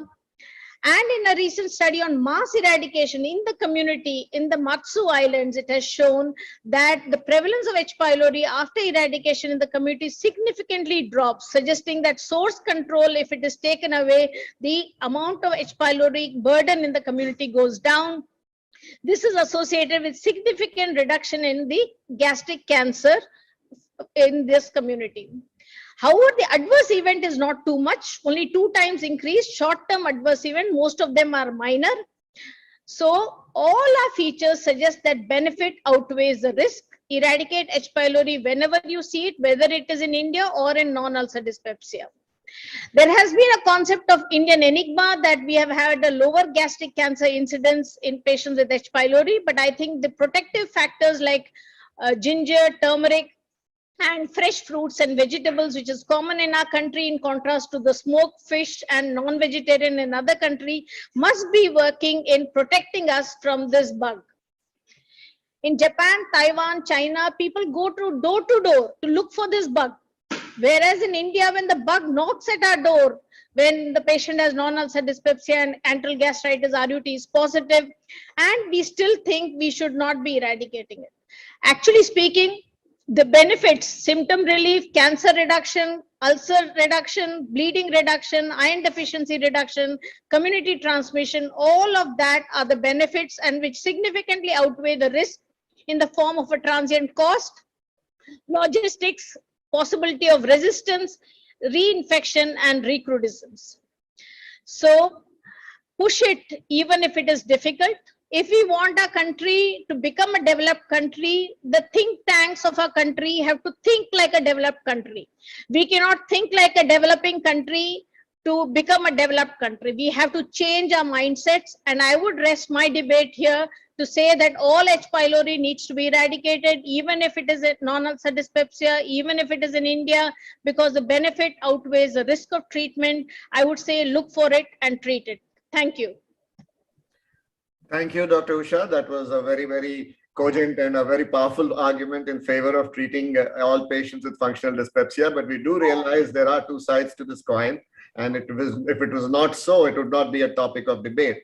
And now invite Dr. Uday Ghoshal to come up with the opposite side of the story. And as why is it that we should not be treating everybody with dyspepsia in India for H. pylori eradication? Dr. Yeah, Uday, so please. can you unshare Dr. Usha so that I can start sharing my slides? I will. Yes, Dr. Usha, can you please Yeah, I'm just sharing. stop sharing, please? Just stop You go to sharing. the top, it stops sharing, is there? Stop sharing. Yeah, sorry. Yeah, sorry. Go ahead, Dr. Ghoshal. Okay, thank you. Thank you so much.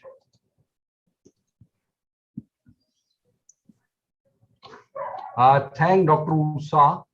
Can you see my slide? Yes, yes, Uday, can go ahead. Yeah, so let me tell you, Dr. Usha gave a sort of general overview of why we should see H. pylori anywhere and eradicate. But what I would do is that I would talk about H. pylori, why we should not make a standard policy to eradicate in functional dyspepsia. We currently call functional dyspepsia.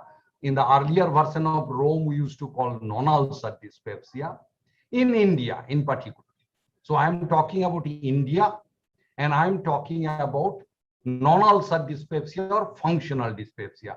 Just understand, anybody who does not have ulcer and has dyspepsia is not non-ulcer dyspepsia. Non-ulcer dyspepsia is a specific entity. Currently, we are calling as functional dyspepsia using a specific set of criteria. Now, this is the Rome 4 committee member. So I'm happy to tell you that I was one of the members in this Rome 4 committee, and we thoughtfully decided that yes, there should be a change. The change should be that patients of functional dyspepsia, before you diagnose them functional, you eradicate H. pylori. And if still the symptom persists, then you call it as functional dyspepsia. Now, let me tell you, this is what we said, that if somebody comes with dyspepsia, if there is no alarm feature, you can even treat empirical. But otherwise, generally, you do an endoscopy. You also look for H. pylori. And if H. pylori is positive, treat H. pylori, document eradication, and if symptoms still persist, then you call it as functional dyspepsia. Now, let me tell you, we were very much influenced by this Kyoto consensus. We all know that Kyoto consensus was held in Kyoto, Japan in 2014, and where a lot of workers who work in H. pylori, they met. And the primary reason of this consensus was H. pylori is a bad germ. It causes cancer. But what is the risk of cancer? 1 out of 100. If 100 people are infected with H. pylori, 1 develop gastric cancer in Japan, in China. But maybe in India, it is not so. I'll show you some data. So therefore, the people of China, Japan, and many other countries where gastric cancer was so common, they really tried to enforce upon this committee that we should not diagnose functional dyspepsia until unless we eradicated H. pylori. And if somebody is dyspepsia symptom disappeared, we should call it as H. pylori associated dyspepsia. So all the consensus that came later, including Rome guideline, SCG guideline, AGA guideline, Maastricht guideline, all of them followed the Kyoto consensus recommendation because of gastric cancer risk. But what is the gastric cancer risk in India? We know, because of shortage of time, I'm not going to review all the epidemiological data, but in short telling you that China and Japan are high gastric cancer areas. On the other hand, there are certain places in the world, such as Colombia, such as India, such as Africa. These places don't have so much gastric cancer, though H. pylori frequency is very high. For example, gastric cancer frequency in Japan is 110 to 140 per 100,000 population, though H. pylori frequency in adult is 40 to 50%. Whereas in India, H. pylori frequency in adult is about 70%, but gastric cancer frequency is 10 out of 100,000 population. And this had been variously named as African enigma, Indian enigma, Colombian enigma, and so on. And Dr. Usa already reviewed that dietary factor, genetic factor are important. Now, what is the frequency of functional dyspepsia? This is the global epidemiology study from Rome Foundation that we published in Gastroenterology last year. And you can see 40% of world population suffer from one or more functional gastrointestinal disorder. That means if you take 100 people in the world, then 40 would be suffering from one of the functional gastrointestinal disorder. And obviously functional dyspepsia is the commonest. That basically means that every 40 people, I have to eradicate H. pylori first, and then only I can label him as functional dyspepsia. Is it worth doing? Possibly not, because look at the pathophysiology of functional dyspepsia. H. pylori is in one corner, but there are several issues such as psychological dysfunction, duodenal inflammation, altered gut microbiota, gastric motility abnormality and compliance abnormality, and visceral hypersensitivity abnormality. So therefore, H. pylori cannot be a magic bullet that every FD, I just give anti-H. pylori therapy and the job is done. Now, also, there are two types of functional dyspepsia, we all know. One is called epigastric pain syndrome and other is called postprandial distress syndrome. Epigastric pain syndrome may have acid-related abnormality, H. pylori-related abnormality, but postprandial distress syndrome has totally different mechanism such as accommodation dysfunction, delayed gastric emptying, and so on. And look at the frequency of postprandial distress syndrome. If you take all patients of functional dyspepsia, 10 out of 100 have epigastric pain syndrome pure variety. The rest, 90%, have either postprandial distress syndrome or postprandial distress syndrome, epigastric pain syndrome overlap. So even if you take 100 patients, maybe out of 10, 50% would benefit. So in 100, probably 5 or 10 will benefit. Now, this is the meta-analysis that Dr. Usa already showed. And look at this meta-analysis. This side favors control. That means no therapy for H. pylori. This side favors treatment for H. pylori. And you can see most of the studies which have narrow confidence interval, large sample size, are on the right side. And the number needed to treat is 14 patients. So that means if I treat 14 patients against H. pylori in functional dyspepsia, 1 will benefit. So that is number needed to treat. So number needed to treat is 14. And also look at this, patient with epigastric pain syndrome more often respond than postprandial distress syndrome. And I told you postprandial distress is the common variety. I know there is a Chinese meta-analysis including 7 studies, and they found that in the previous meta-analysis 1.38 was the odds ratio. That means if you eradicate H. pylori, you have a little 1.3% chance or threefold chance of getting dyspepsia improvement. But in this Chinese meta-analysis, it is 3. But you have to decide whether taking Chinese studies, you will like to decide Indian policies. I leave it entirely up to you, whether you want the Chinese studies to be extrapolated to decide your Indian policy. Also, we now realize that SIBO is going to be commoner in functional dyspepsia. Here is a meta-analysis that shows that SIBO occurs in functional dyspepsia more common than healthy control. And look at these studies. These are 2 big studies where one side H. pylori therapy, black boxes, and placebo therapy, or rather standard therapy. You can see initially there is a better response with H. pylori eradication, but subsequently even the response became parallel or similar as time goes by. What could be the reason? The reason could be it is primarily the effect of antibiotic rather than H. pylori eradication. It is driven primarily by gut microbiota dysbiosis, SIBO, rather than specific H. pylori eradication, because that's why you see initially there is a reduction in the symptom of FD patient with anti-H. pylori therapy. Subsequently, during 12-month follow-up, it is same whether somebody received H. pylori therapy or placebo. And this is Victoria Tan's landmark paper published in 2017, where you see showed that if you give rifaximin alone, even rifaximin alone led to benefit in functional dyspepsia. Therefore, it suggests that all these studies that we are doing H. pylori would reduce symptoms were related to SIBO in functional dyspepsia. Any one antibiotic will do that, but that will be a temporary effect. Let us examine now the Indian literature. These are the 2 Indian studies.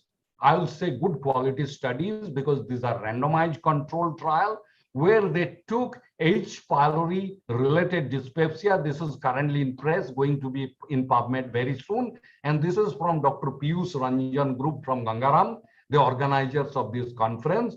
And what they found is very interesting. When they eradicated H. pylori or gave standard medical treatment to HP positive functional dyspepsia, what they found is that there was no difference in the symptom resolution, whether you gave standard medical treatment or H. pylori therapy, both on per protocol analysis as well as intention to treat analysis. And you can see here, their HP positive was 77%. That means you would have eradicated all these 77 with anti-H. pylori therapy, and then you would have found nobody improved, and therefore you would have labeled them as functional dyspepsia. What great we would have achieved.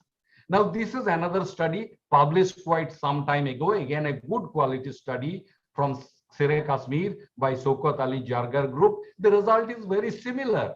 That means after H. pylori eradication, there was, compared to the standard treatment, there was no difference in the resolution rate of functional dyspepsia. So these are 2 good quality Indian studies. Both suggest there is no point in doing H. pylori eradication therapy because all these 58% patient here and all the 77% patient here would have given them anti-H. pylori therapy, would have caused side effect, and Dr. Usha told you 5% have severe side effect who cannot complete the therapy, and 20% have a good number of side effects to the extent they will leave your clinic. They will say this doctor is not great because he caused more illness in me rather than giving me relief.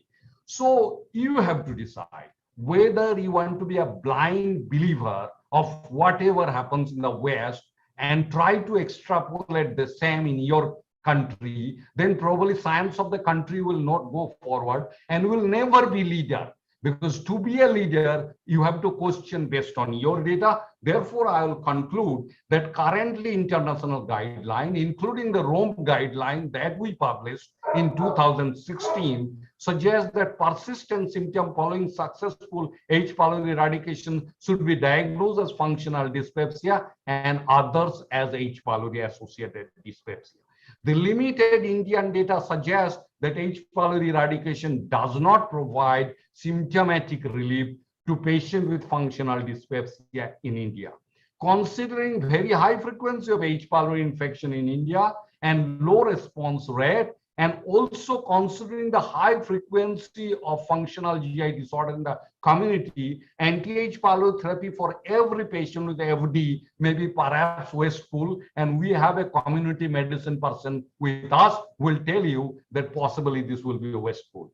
Even in the international studies, number needed to treat FD with H. pylori therapy is 14, and there epigastric pain syndrome responded more often, and I showed you Indian data. 10% are pure epigastric pain syndrome in India, and the 90% are postprandial distress syndrome or overlap with postprandial distress syndrome and epigastric pain syndrome, and they don't respond.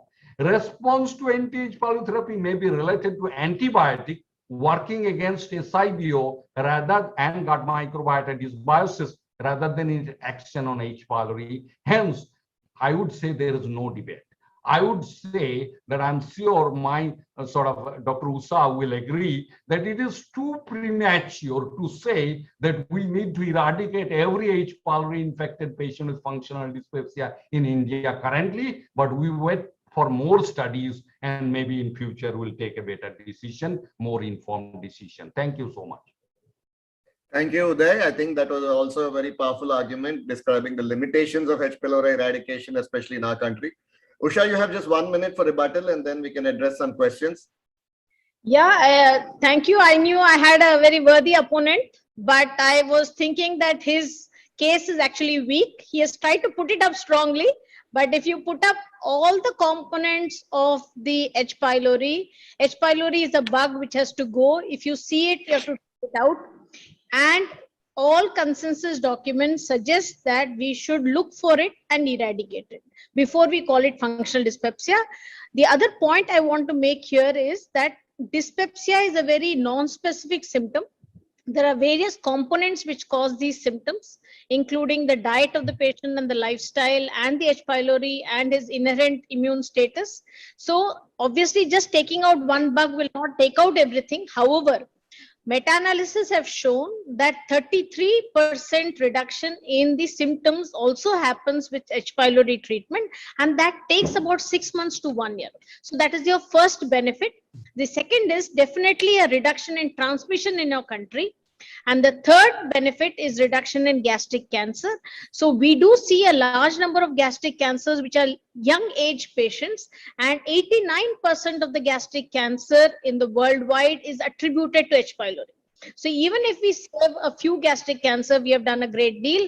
I would still suggest that if you are doing an endoscopy in a patient with dyspepsia, you should take a biopsy for rapid urease test, and if it is positive, go ahead and treat that patient.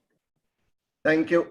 Before we open the panel, there are a few points that I think both the speakers should probably address. When we say H. pylori eradication, the first question is also how do you diagnose it? And I think the only practical method in our country is today endoscopy and rapid urease test, which means that if you are recommending H. pylori eradication, you're recommending doing endoscopy and biopsy to urease test for almost everybody. Yes, Usha? Yeah, I would like to come in here. If you have alarm symptoms or patient is more than 50, then go ahead and do an endoscopy.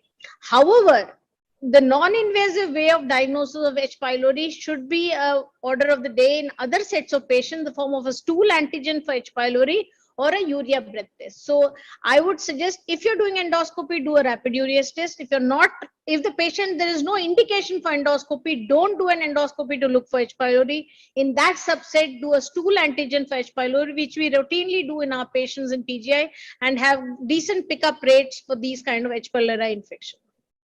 Yeah, the second point is I think we should be addressing the primary goal of treatment in the setting of this debate. Obviously, if you're looking at saying we're treating H. pylori to prevent gastric cancer, that's a totally different debate. So I think at least in the discussion part, let's try to focus on treating H. pylori for the main purpose of dyspeptic symptoms. Are we helping our patient, who have non-ulcer functional or whatever category of dyspepsia? Should that be the goal? Because once we talk about gastric cancer prevention, I think we need a different kind of evidence altogether. The third point I'd like to raise, which both the speakers had not addressed, is the efficacy of H. pylori eradication therapy in our country. We know the limitations, we know the widespread antibiotic resistance. Dr. Usha herself has promoted the resistance rates being high, efficacy rates coming down to even as low as 50 to 60%. We do not have the ideal 95% effective regimen right now available in our country. So that should also be taken into account. So could either both the panelists address these points? Yeah, I agree. I agree with you that actually because of short time that we have, but actually look at Dr. Piyush Ranjan's paper. Obviously, the eradication rate was to the tune of around 75%. Am I right, Dr. Piyush? Yes, sir. Yeah, so that means even I would say that was reasonably good. Many a time you'll realize that eradication is not high. Second issue is that there is a higher chance of recrudescence of infection or reinfection. Even Dr. Piyush's study, they talked about 15% reinfection or recrudescence of the infection. So you are very correct that when you are talking about prevention of gastric cancer, that is an entirely different subject.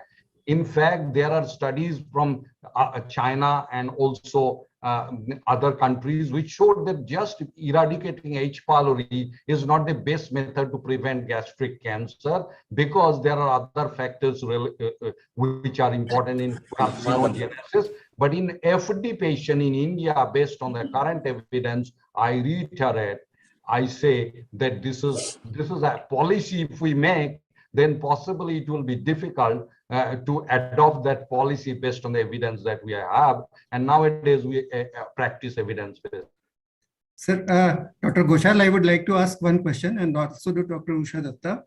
So, sir, if you say that if we had a very effective drug for eradication of H. pylori, did you eradicate H. pylori in that case for everybody? Like we had lamivudine earlier, so we were choosing our patients for hepatitis B. Once we have effective drugs, probably our indications have widened. Number one. Number two, the Kyoto, what we talk of Kyoto, Maastricht, and Rome 4, H. pylori treatment is now a prerequisite for eradication of H. pylori is a prerequisite for diagnosing functional dyspepsia. And Kyoto also talks in detail about treating them early. Kyoto talks in detail about the age at infection, and you should be treating these patients before the onset of gastric atrophy and especially intestinal metaplasia. Yes, I agree with you. It is right. Yeah. See, let me answer to your question. Yes, I don't think that I agree that when we have 100% effective drug, we would eradicate H. pylori in everybody. We have much better job to do. We would like to prevent hepatitis B rather than H. pylori and prevention of gastric cancer. Based on the data that we have, out of 100,000 population, you have 10 gastric cancer in spite of a very high frequency of H. pylori infection. Second thing is that when Kyoto consensus was done, it was not related to functional dyspepsia. It was related to prevention of gastric carcinogenesis. That's why they are talking about early eradication so that intestinal metaplasia doesn't set in. Look at the Indian data. Indian data show that intestinal metaplasia frequency in India is much lower than in the West. And we know all the factors that prevent gastric cancer. It is not entirely genetic. Food is very, very important because turmeric prevent gastric cancer. Onion prevent gastric cancer. Fresh leafy vegetable prevent gastric cancer. Meat, which is particularly preserved, increases the risk of gastric cancer, and our dietary habit is different. And third thing, we have to say that even because of the high rate of reinfection, possibly eradicating H. pylori like US has done is not the priority for the country. Therefore, I would say that this consensus, which is for world, may not apply exactly to India. And there are many such things which world will adopt a policy. India will have to adopt a different policy.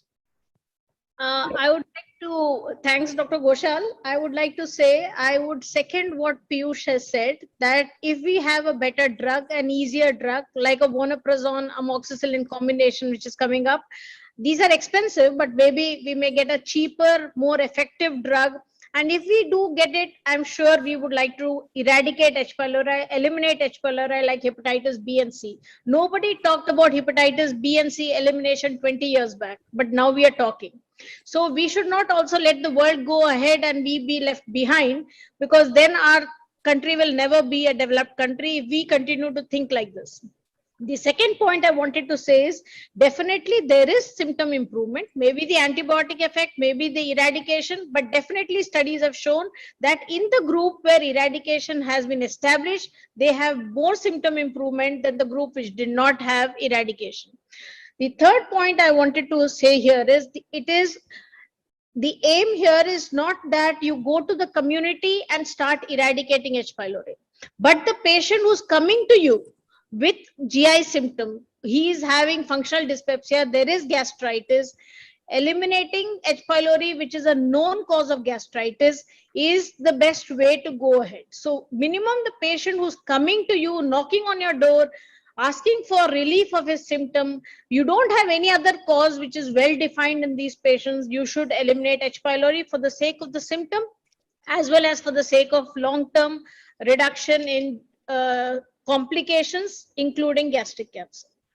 Dr. Usha and Uday, could you please also address the question? Usha, you mentioned that H. pylori has been evolved with the human species over 100,000 years. So it's obviously serving a purpose. There must be some evolutionary advantage also to continue to carry H. pylori over all these generations.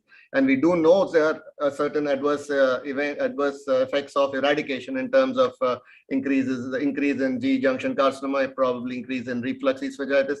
So should you take that also into consideration? Do you think just complete eradication of every patient with H. pylori will not have any consequences at all on the local and immunological effects? Yeah, that's right. We have data which we published in American Journal of Gastroenterology, also published in Indian Journal of Gastroenterology, where we showed that if you have H. pylori, your severity of esophagitis is less. Your acid reflux into esophagus is less, because we all know that H. pylori in most patients does not do antral gastritis, rather it leads to pan gastritis, and that reduces acid secretion.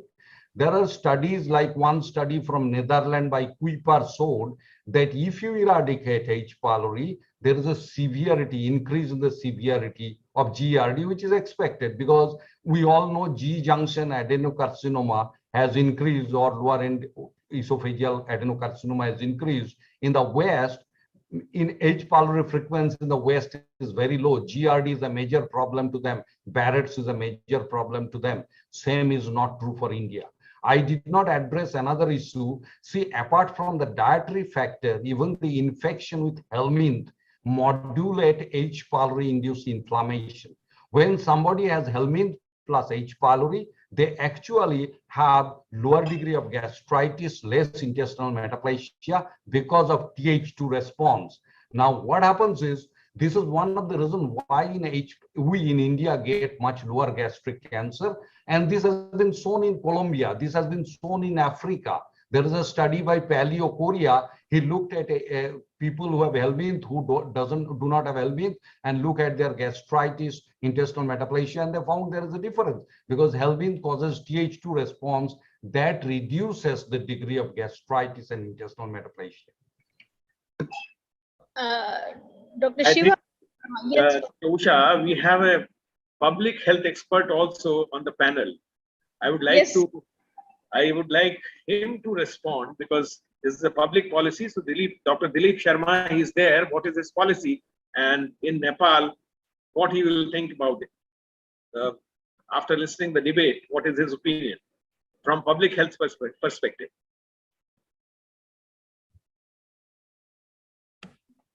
Dr. Sharma, is he there? One of the panelists? Dr. Dilip, are you there? Sir, he's logged out. So then, Dr. Usha, you can continue. You were saying something. Yeah, I was just responding to one of the questions which is here, that if you're doing an endoscopy, you should do a biopsy for H. pylori. That is a question from the audience. And second is, PPI also have anti-H. pylori effect. PPI has various effects on H. pylori. It suppresses H. pylori. It increases the H. pylori replicating rate, which allows the antibiotics to enter and damage the H. pylori. It also decreases the clarithromycin resistance. So those PPI has various effects on H. pylori. And there's a question about adding probiotics. I don't think we have, it is not sufficiently cost effective to add probiotics to the existing regime. It is important to give a tailored regime depending on your own antibiotic resistance. But here I like to add, you see, yes, there are even multiple studies, including meta-analysis, in which one limb received eradication therapy alone, other limb received eradication therapy plus probiotic. We all know that 20% is the frequency of side effect when you give anti-H. pylori therapy, and the 5% side effect are so severe that it reduces compliance, the people stop the therapy. So when probiotic was added, both individual studies and meta-analysis showed it increases your compliance and therefore increases the eradication efficacy by the tune of 10 to 15%. So this is an important point mentioned here. Yeah, Dr. Parimal, please. I had one question for Dr. Usha. When you say you eradicate the H. pylori, what is your end point of defining eradication? So do you do a repeat stool antigen and after how many days? The way to check for eradication is stool antigen or a urea breath test. So initially 2 weeks of anti-H. pylori therapy. In present day, we should give minimum 2 weeks of therapy. After that, continue with another 2 weeks of PPI. Then 2 weeks, no medication, no PPI.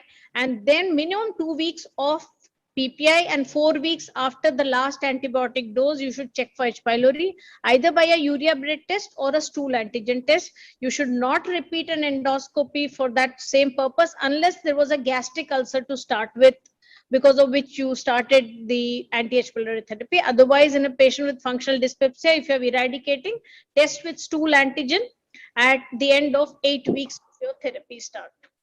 And the other question is, we have been using the clarithromycin amoxicillin PPI treatment for 14 days. And recently, when we had people who were stool antigen positive, like you described, we tried using the Bismuth regimen because it is now available in India. So what is your experience on that regimen? Yeah, very important question in India, because we have we may have a high clarithromycin resistance in our country because of a lot of use of these kind of drugs. So I have started adding amoxicillin 1 gram twice a day, clarithromycin 500 BD. To that, I have been adding bismuth. And I use PPI, which is either esomeprazole or rabiprazole, because they have the maximum efficacy amongst the PPI which we have. Vonoprazole has more efficacy than this. So addition of bismuth, the eradication rate seems to be more.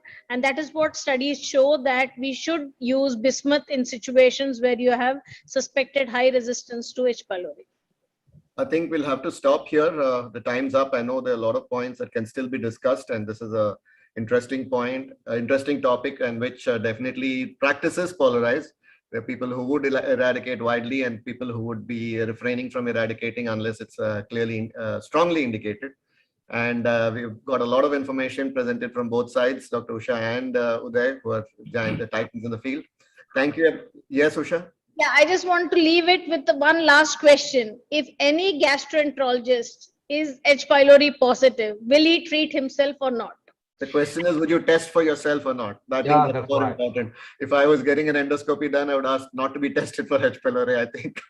Yeah. Okay, thank you. Thank you, everybody. I think that was a very good discussion and very fruitful. And thanks to Gangaram team for this topic and for this opportunity. Over to Ashish. Thank you, Dr. Siva Prasad. Final word from Dr. Anup. What will you do, sir? Dr. Anup. Anup, what is your final take? Yeah, I have my own opinion. In fact, yeah, we are asking your opinion. I will not eradicate H. pylori. Okay. Thank you. Okay. Thank you, Dr. Anup. Thank you, Dr. Siva Prasad, for this interesting debate. We could have gone on for hours, but we have to move on. And for the next session, which is on IgG4 related diseases of the digestive system, I would like to invite our moderators, Dr. Saeed Hamid from Pakistan, Dr. M.S. Kuru, and Dr. Manu Tandon. Dr. Saeed Hamid is a professor in the Department of Medicine and director of the Clinical Trials Unit at the Aga Khan University, Karachi. And he was the formerly chair and Department of Medicine he was at UK and at many other places. Dr. M.S. Kuru was the formerly director at the Sher-e Kashmir Institute of Medical Sciences at Srinagar, and Dr. Manu Tandon is a consultant gastroenterologist at the Asian Institute of Gastroenterology. So over to you, Dr. Manu Tandon. Would you like to introduce the speaker and start the session? Thank you, Ashish. I think I'd like to thank your entire team. Anil is also there. I saw him a little time back for this privilege. I have got two very learned moderators with me and they will take up the questions. Well, introductions are going to be brief because we'd rather concentrate on the subject. Dr. Sanjay Satpathy is the professor of medicine at the North Shore University Hospital, New York. He is very well known in the field of liver diseases with over 130 papers. He is the editor-in-chief of Translational Research, Gastroenterology and Hepatology, as well as the chair of the education committee of the ASLD. He would be talking to us, as Ashish has already pointed out, on IgG4 related diseases. Very briefly, I'll talk about my panelists. We'll begin with our international expert, Dr. Amna Bhatt, who's also from the Aga Khan University, Karachi at Pakistan, General Secretary of the Pakistan Society of Liver Disease. Dr. Dilavari, teacher to many of us here and in UK, does not need any introductions. Dr. Sunil Taneja, Consultant, Department of Hepatology at Chandigarh, PGI. Manas is at the AIMS Bhubaneswar, a rising star in this subject. And Dr. Naresh Bansal is a well-known consultant in Delhi, mainly at the Gangaram Group. With these few words, I'd request Dr. Sanjay to please take over the stage for his talk. So thank you for that introduction. I would like to take this opportunity to thank Professor Anil Arora for the invitation, and I'm glad to be here among this esteemed audience. Let me share my screen.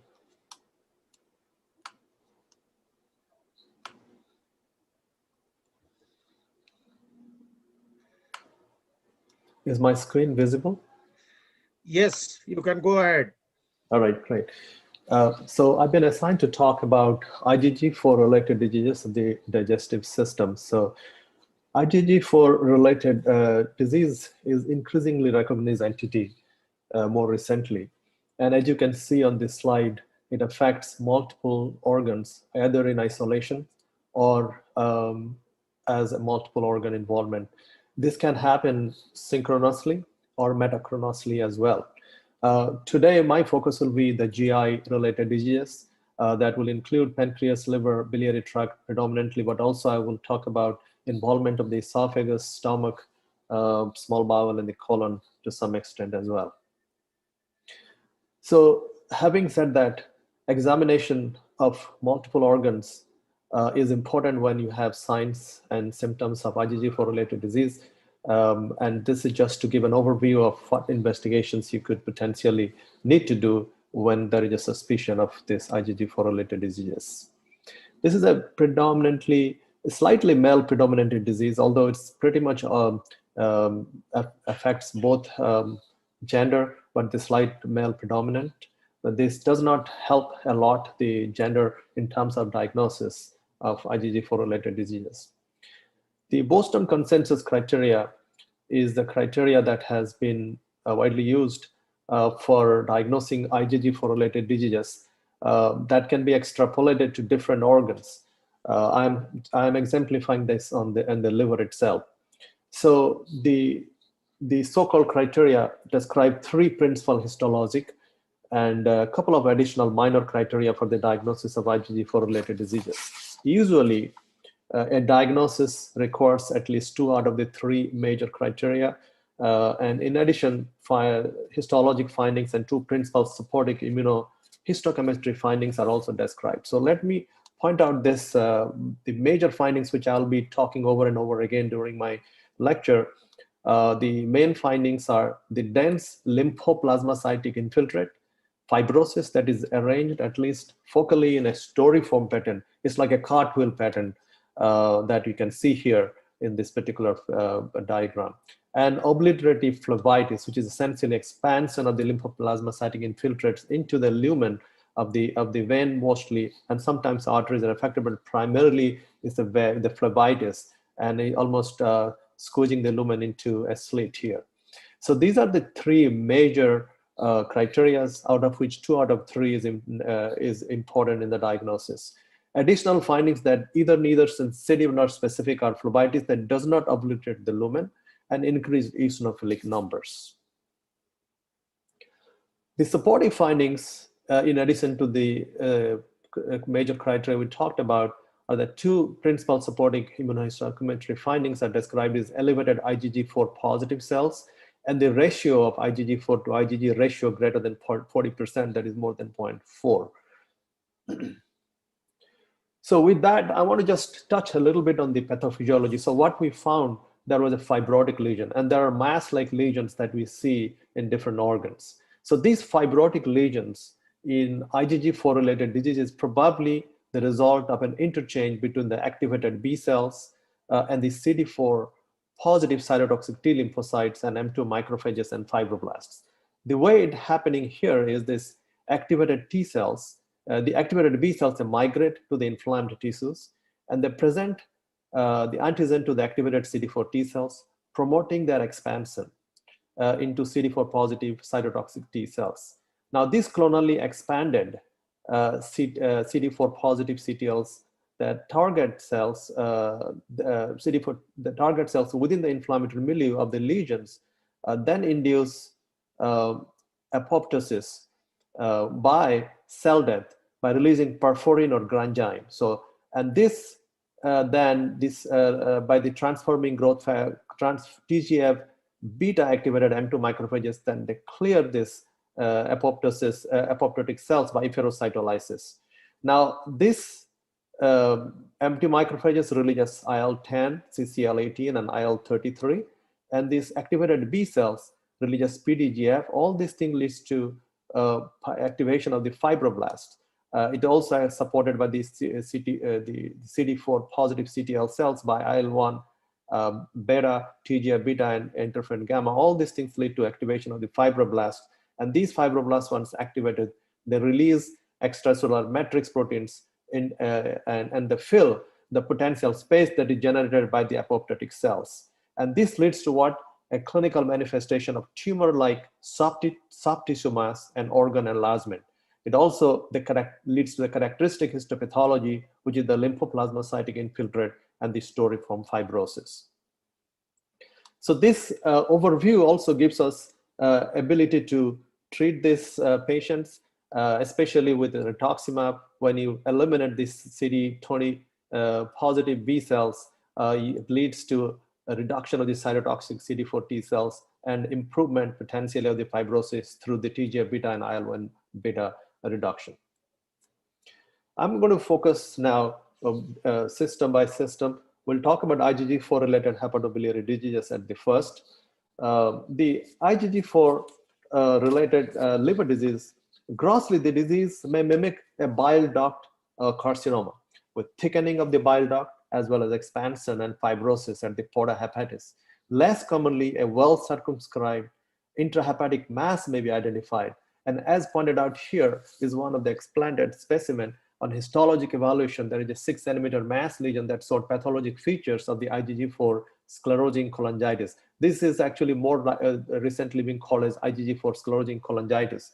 The disease was confined to the liver, and the hepatic hilar involvement was not identified in this particular case. And in the right side, you see the histopathology showing the involvement of the hepatic hilum and the 2 fairly well circumscribed fibroinflammatory lesions. Similar nodules, albeit somewhat smaller, may also be detected in the peripheral portions of the liver as well. But usually their locations is in the hilum and perihilar region. This is showing a low power view, showing the expansile fibro-inflammatory lesion involving secondary branches of the biliary tree. In addition, note the portal tracts seems to be expanded. And what you see on the right side, the bile duct in this image is surrounded by dense lymphoplasmacytic infiltrate. Stellate separated narrowing of the bile duct, a feature also seen in type 1 autoimmune pancreatitis, is common feature of IgG4 sclerosing cholangitis. Also note one thing, that the biliary epithelium appears to be preserved. I will come back to this. The preserved biliary epithelium also portends a problem in our diagnosis by endoscopic or biopsies. So this is another picture showing IgG4 related sclerosing cholangitis. What you're seeing here, the portal tract is expanded by predominantly lymphocytic infiltrate with interface activity. And there is also increased number of IgG4 plasma cells on the immunohistochemistry. These features are by themselves are not diagnostic, but and would not definitively distinguish from IgG4 related disease from PSC, because sometimes you can have overlapping findings as well. So the involvement of the bile duct creates a highly characteristic histologic appearance. The most reliable feature is the presence of a full thickness, uniformly dense inflammatory infiltrate. So this I want to point out here that the involvement of this dense inflammatory infiltrate is away from this epithelium, is outside into the full thickness wall. And this involvement of the outer half of the biliary wall is particularly characteristic of with the obliterative phlebitis and storiform fibrosis type of lesion that we normally see in IgG4 related disease. The lining epithelium is generally intact, and although the presence of a stent sometimes could precipitate extensive loss of epithelium, but usually the lining epithelium is intact and may give you an opportunity for the diagnosis. Now, again, this is showing another MRI images on the left side in IgG4 cholangiopathy, which you're seeing stenosis close to the hilum with evidence of inflammatory pseudotumor. And on the right side, you're seeing the US picture, endoscopic ultrasound showing circular, which is circular thickening with the distal common hepatic duct stenosis. So the wall is thickened. You can see this on these endoscopic ultrasound images. Now, so this actually creates a problem when you do an endoscopic biopsies. When you're doing a spyglass cholangiography, the biopsies are number one small, and also can be fraught with the cross artifact. And the full thickness biopsy is not possible. So our reliance mostly is based on the serum IgG4 and IgG plus IgG ratio. Plus, sometimes what is helpful is by taking a biopsy from the ampullary region many times. And the ampullary biopsy is quite sensitive. The ampullary biopsy, one thing I want to tell you, is not is actually devoid of the classic feature of the storiform fibrosis. That essentially not affected. What you see is only the IgG4 positive cells in the ampullary region that will help in the diagnosis. Usually more than 10 per high power field. And sometimes the ratio of the IgG4 to IgG positive ratio more than 40%. Those things are mostly helpful in the diagnosis in the ampullary biopsy. And here is showing many studies quoting the different sensitivity and specificity of the ampullary biopsy, which is ranging from 52% to 80% sensitivity, and specificity is quite high. And more the IgG4 positive cell, the specificity goes higher. Now, the IgG4 related cholangiopathy has been divided into different types, type 1 through type 4. The type 1, usually you see a lower CVD stricture frequently associated with autoimmune pancreatitis. Type 2 is a diffuse intrahepatic cholangiopathy and a lower CVD stricture. And type 3 is hilar and lower CVD stricture. And type 4 is hilar stricture alone. This has implications in the management.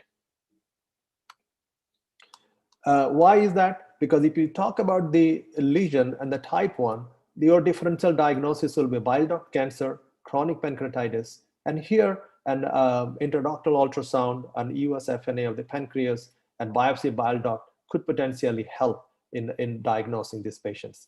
In the type 2 and type 3, which is usually the differential diagnosis is PSC, and here a liver biopsy could be helpful if you're lucky enough to see a onion skinning lesion that could help to differentiate from PSC, and colonoscopy, because these patients would have, particularly PSC patients, are more likely to have IBD, and those things can be helpful in the diagnosis. And other supporting findings in organs, other organ involvement would help in IgG4 related disease, along with an IgG4 level and the ratios. The type 3 and type 4, the bile duct cancer and gallbladder cancer would come in the differential diagnosis. And again, US intraductal ultrasound, biopsy the bile ducts will be helpful in different settings. So these types of classifications are important, especially to differentiate this differential diagnosis. I want to point out some of the important findings that may differentiate PSC from IgG-related sclerosing cholangitis. Age of presentations, PSC patients are a little younger usually. It's not that IgG4-related sclerosing cholangitis is uncommon in the younger age, but usually they're more older patients. There is no difference. The male, again, male patients are more likely again here, and that doesn't help. But what is you see in cholangiographic appearance, thickening the bile duct walls and long strictures in the IgG4 related with upstream dilatations. But in the PSC, you will see like beads on a string appearance where bile ducts with a short segment structure interspersed with normal caliber or dilated segments. Other organ involvements are found in IgG4 related sclerosing cholangitis, you find it, and PSC, you find the IBD.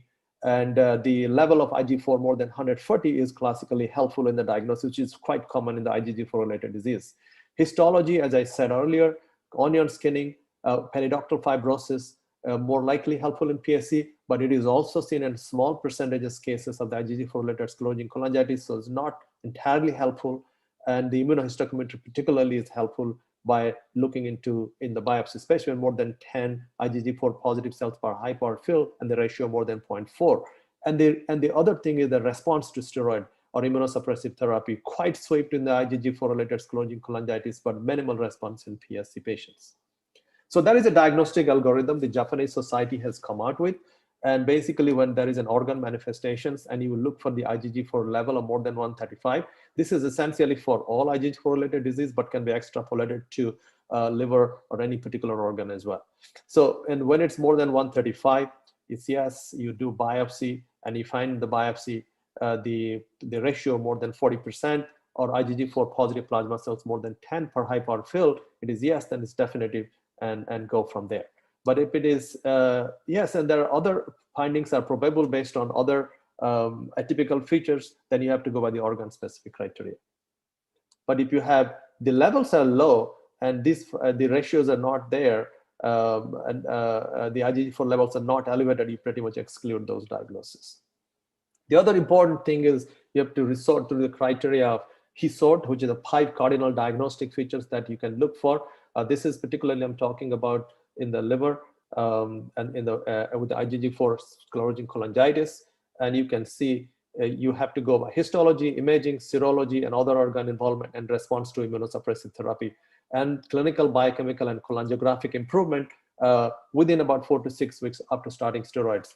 This 5 cardinal diagnostic features with the steroid responsiveness usually makes the diagnosis much easier. Now I'll switch a gear a little bit to IgG4 related autoimmune hepatitis.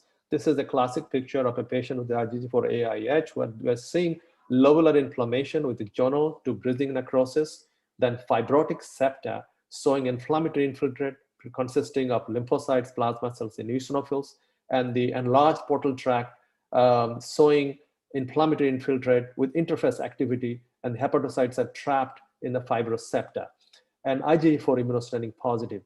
Well, these things are not classic for autoimmune hepatitis. So, there is so much overlap in it. So many times autoimmune hepatitis are misclassified, and IgG4 autoimmune hepatitis misclassified as just autoimmune hepatitis as well. So this is just with this histology, it is very difficult to completely distinguish, although IgG4 positive cells in the immunostaining, with the immunostaining will be particularly very helpful. And this is kind of quite clear on this kind of a meta-analysis or a review of the different studies that was published in this review, where I think one of the study was from India, from Dr. Amar Parakar as well. So there are a lot of studies from different regions.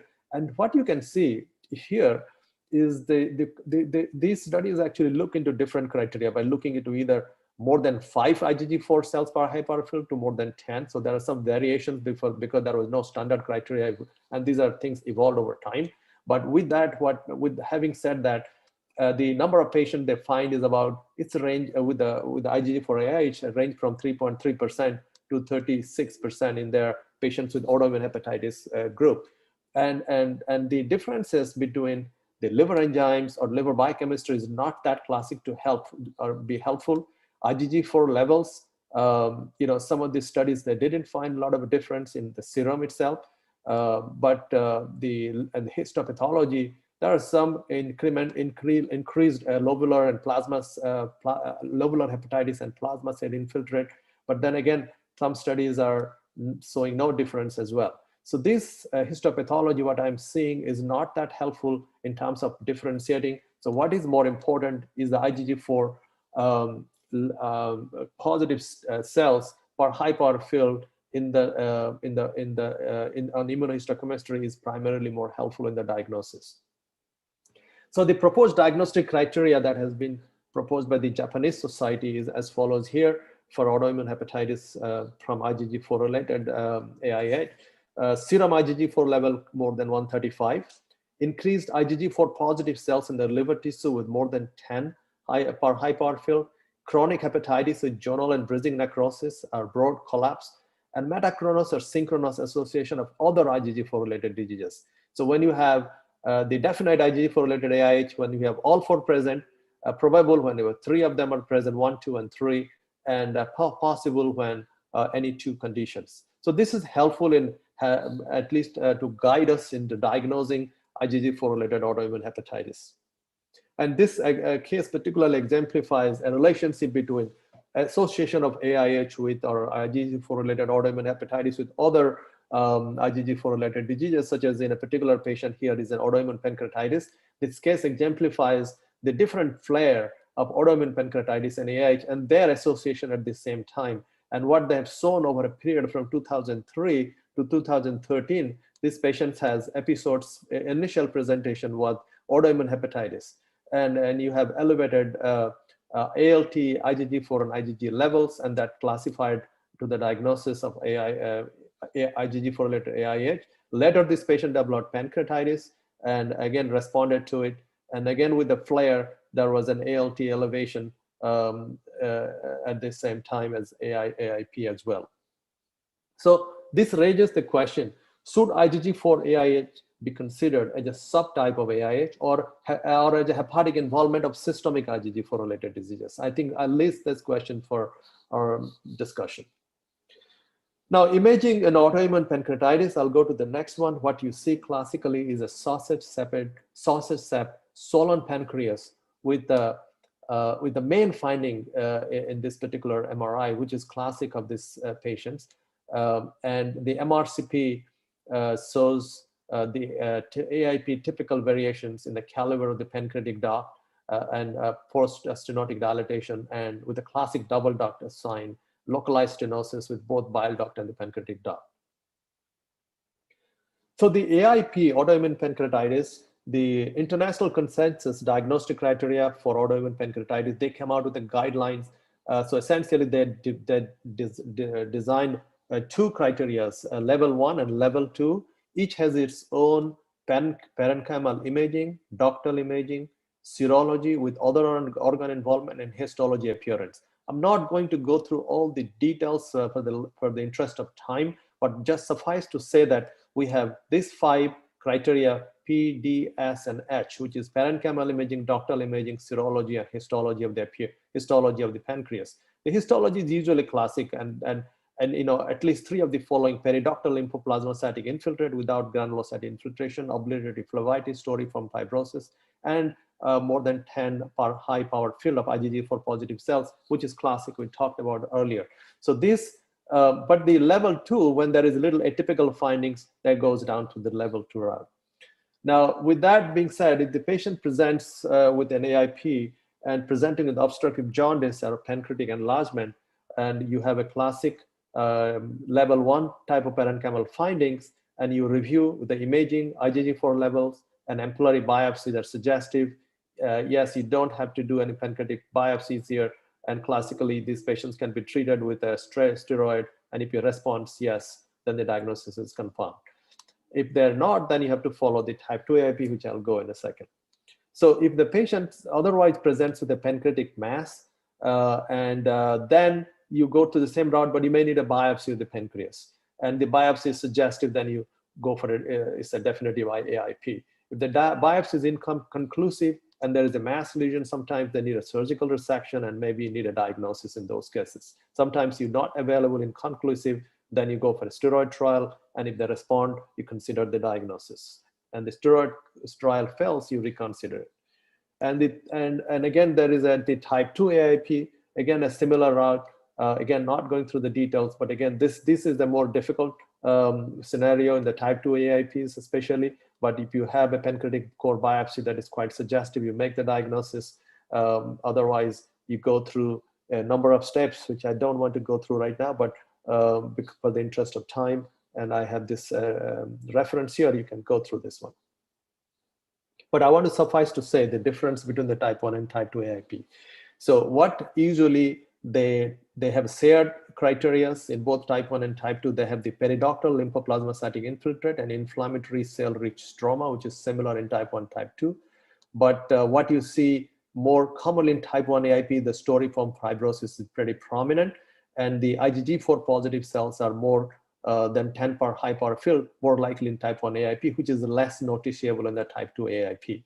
And the other findings are not that important, but this is actually just a difference between type 1 and type 2 AIP overall. And the other thing very important in type 2 AIP is that there is more association with inflammatory bowel disease, and the type 1s are more strictly associated with other organ involvements, including retroperitoneal fibrosis and tubulointerstitial nephritis and many others.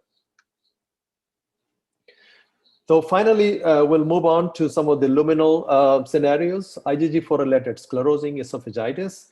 This is a patient who presented with dysphagia or dinophagia, and endoscopy, this published in GI Endoscopy is a case report, but they found stricture with inflammatory exudate there, and that has, with the second endoscopy, has progressed over time. This is the varium swallow showing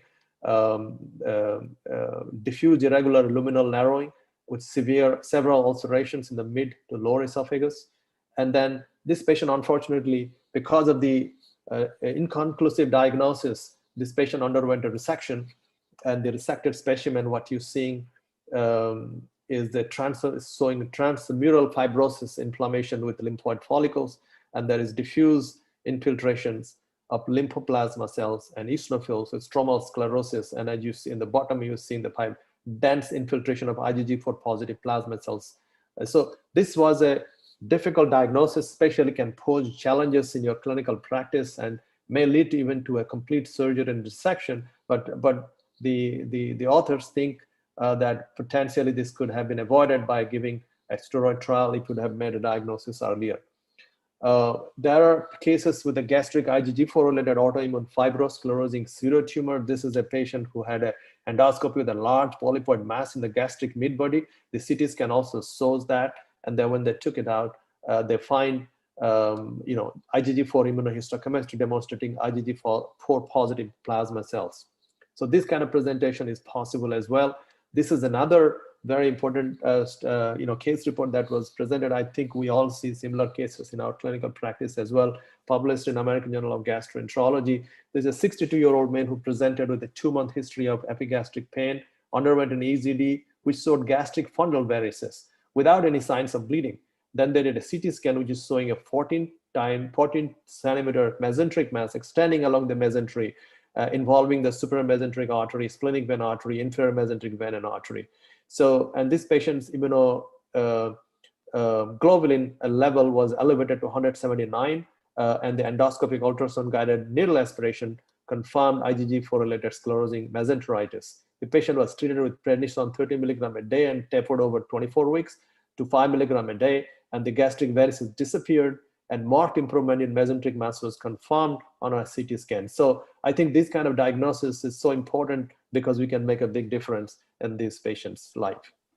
But one thing I want to say that sometimes you have a confusing, conflicting diagnosis. We'll hurry up the other slides if you don't mind. Yes. So I will, in the neuroendocrine tumor sometimes can confuse because they have dense fibrosis. And finally, colonic lesions are also possible. And again, for the interest of time, I'll skip this, but you do find this kind of lesions as well. Finally, the treatment of this IgG4 related disease, according to the Japanese guideline, is induction therapy with 30 to 40 milligram per day, and then you taper it over the next 3 months, and then continue with 5 milligram per day, and remission and maintenance therapy and follow up, and these patients do well with that. And that's my summary. So IgG4 related hepatobiliary diseases are part of a systemic fibroinflammatory conditions term is IgG4 related disease.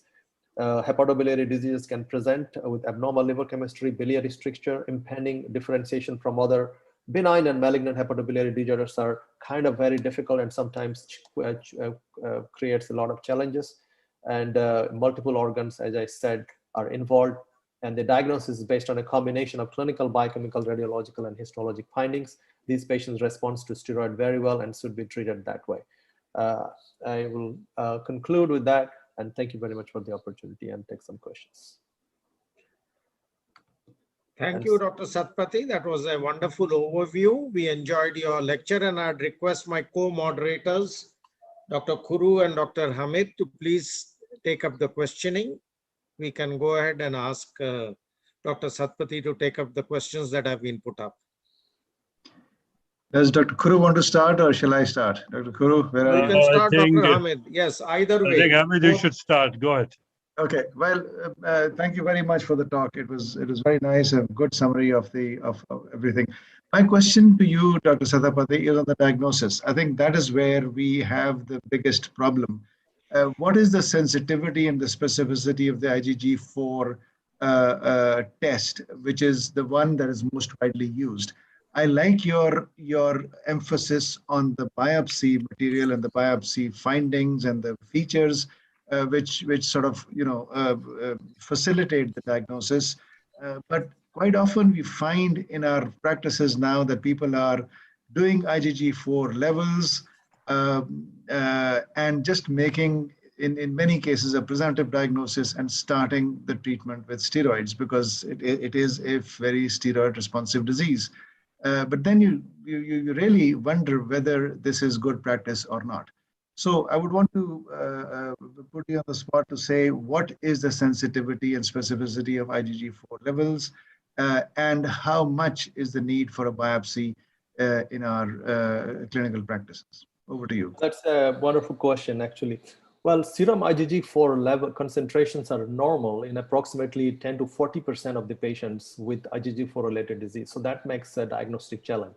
But a normal serum IgG4 does not exclude a diagnosis of IgG4 related disease. However, if you look at one of the European cohort, serum IgG4 greater than 1.4 gram per deciliter, like 140, had a 90% sensitivity, 85% specificity, and a 59% positive predictive value in the diagnosis of IgG4 sclerosing cholangitis over PSC patients. For serum IgG4 higher than that, more than 2.8, there is a 70% sensitivity and 98% specificity. So as the level of the IgG4 is higher, your specificity goes up, but the sensitivity goes down. So usually that's why most these guidelines has zeroed on more than 1.4 or 140 milligram per deciliter as the cutoff, where the sensitivity is 90% and the specificity is 85%. Okay, thank you. Dr. Kuru. Very interesting talk, Dr. Satpathy, and you made us very wise on a protein manifestation of a very interesting disease. I was just asking two important questions. One, how common you see it in US, and because most of the studies you talked about in Japan, we see this disease, we think of this disease, but see few cases here and there. And second thing is, what's the role of the imaging, particularly MR and US, how good they are in really picking up specific lesions, particularly of the pancreas and the bile duct. What is their role? And do you really suspect them by a specific manifestations? To you, Dr. Satpathy. Yes, the recognition of this entity, IgG4 related disease, if I go back in my 10 years, I was not even aware at some point, like when we started learning like case reports. And over this time, when we have been seeing more and more, and this entity is becoming more recognized. In my clinical practice, I have seen not more than 10 cases of IgG4 related diseases. And the couple of cases are very interesting that I have seen. One patient who has an HIV came in with a mass, huge mass in the right lobe of the liver. And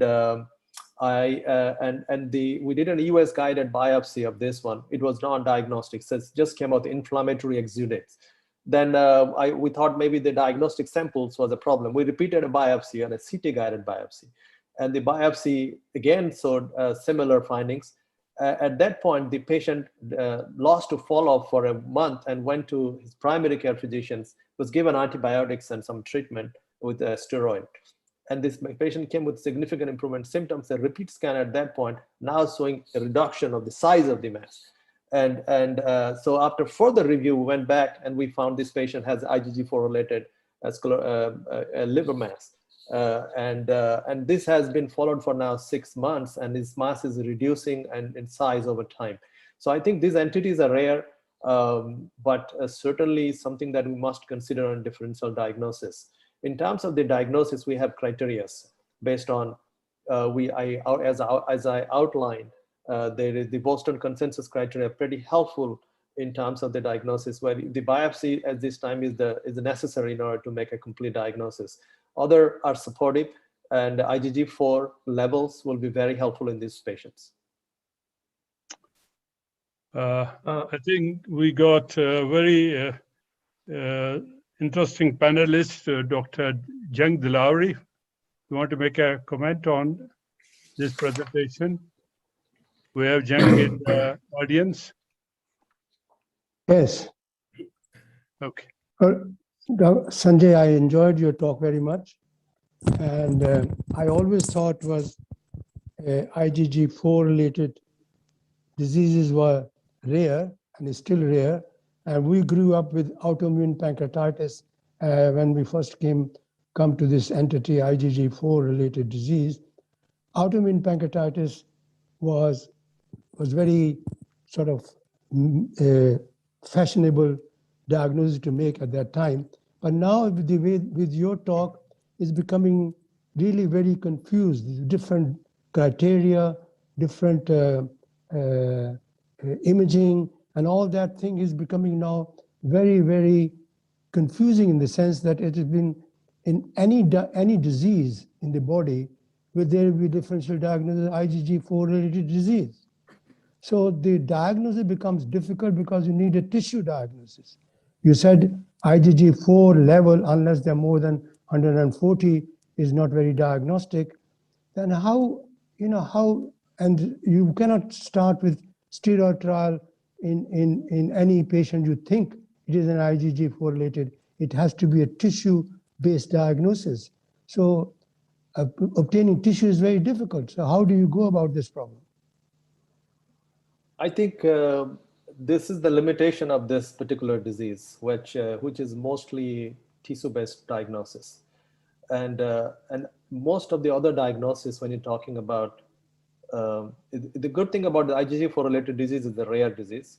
And when you have a diagnostic dilemma, then only you are investigating further, and the tissue is important to make a diagnosis. I don't think we have a better way, unless we have a serum level of IgG4, which is high, that will be supportive, and you can avoid a tissue, especially in type 1 autoimmune pancreatitis I'm talking about. When you have all the classic features are there, you don't have a biopsy, and other organ involvement is, you have another organ involvement, or like Mikulicz disease, or some other organ involvement, and that can support your diagnosis, and you can avoid a tissue and make a steroid trial to make a clinical diagnosis. Thank you. Dr. Amna had a few questions, Dr. Dilavari. I'll ask her to put it forward directly to Dr. Sanjay. Dr. Amna, you had put up a few questions. Thank you very much. Yeah. Yeah. Yeah, please go ahead. Thank you very much. So wonderful presentation, Professor Sanjay. So there were a couple of questions, like one by one. So for the first two questions is, what is your opinion, is this a rare disease or this is underdiagnosed? And the second question is about IgG4 levels. So the various labs and few labs do report upper normal limit higher than 135. So is this level of 135 is applicable for all of such situation, and other different?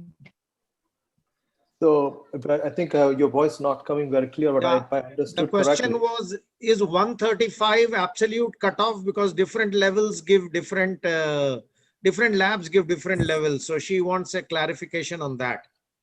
Well, the consensus criteria has mostly zeroed on 135 or 140 in different criteria. So I will go with those criteria-based levels.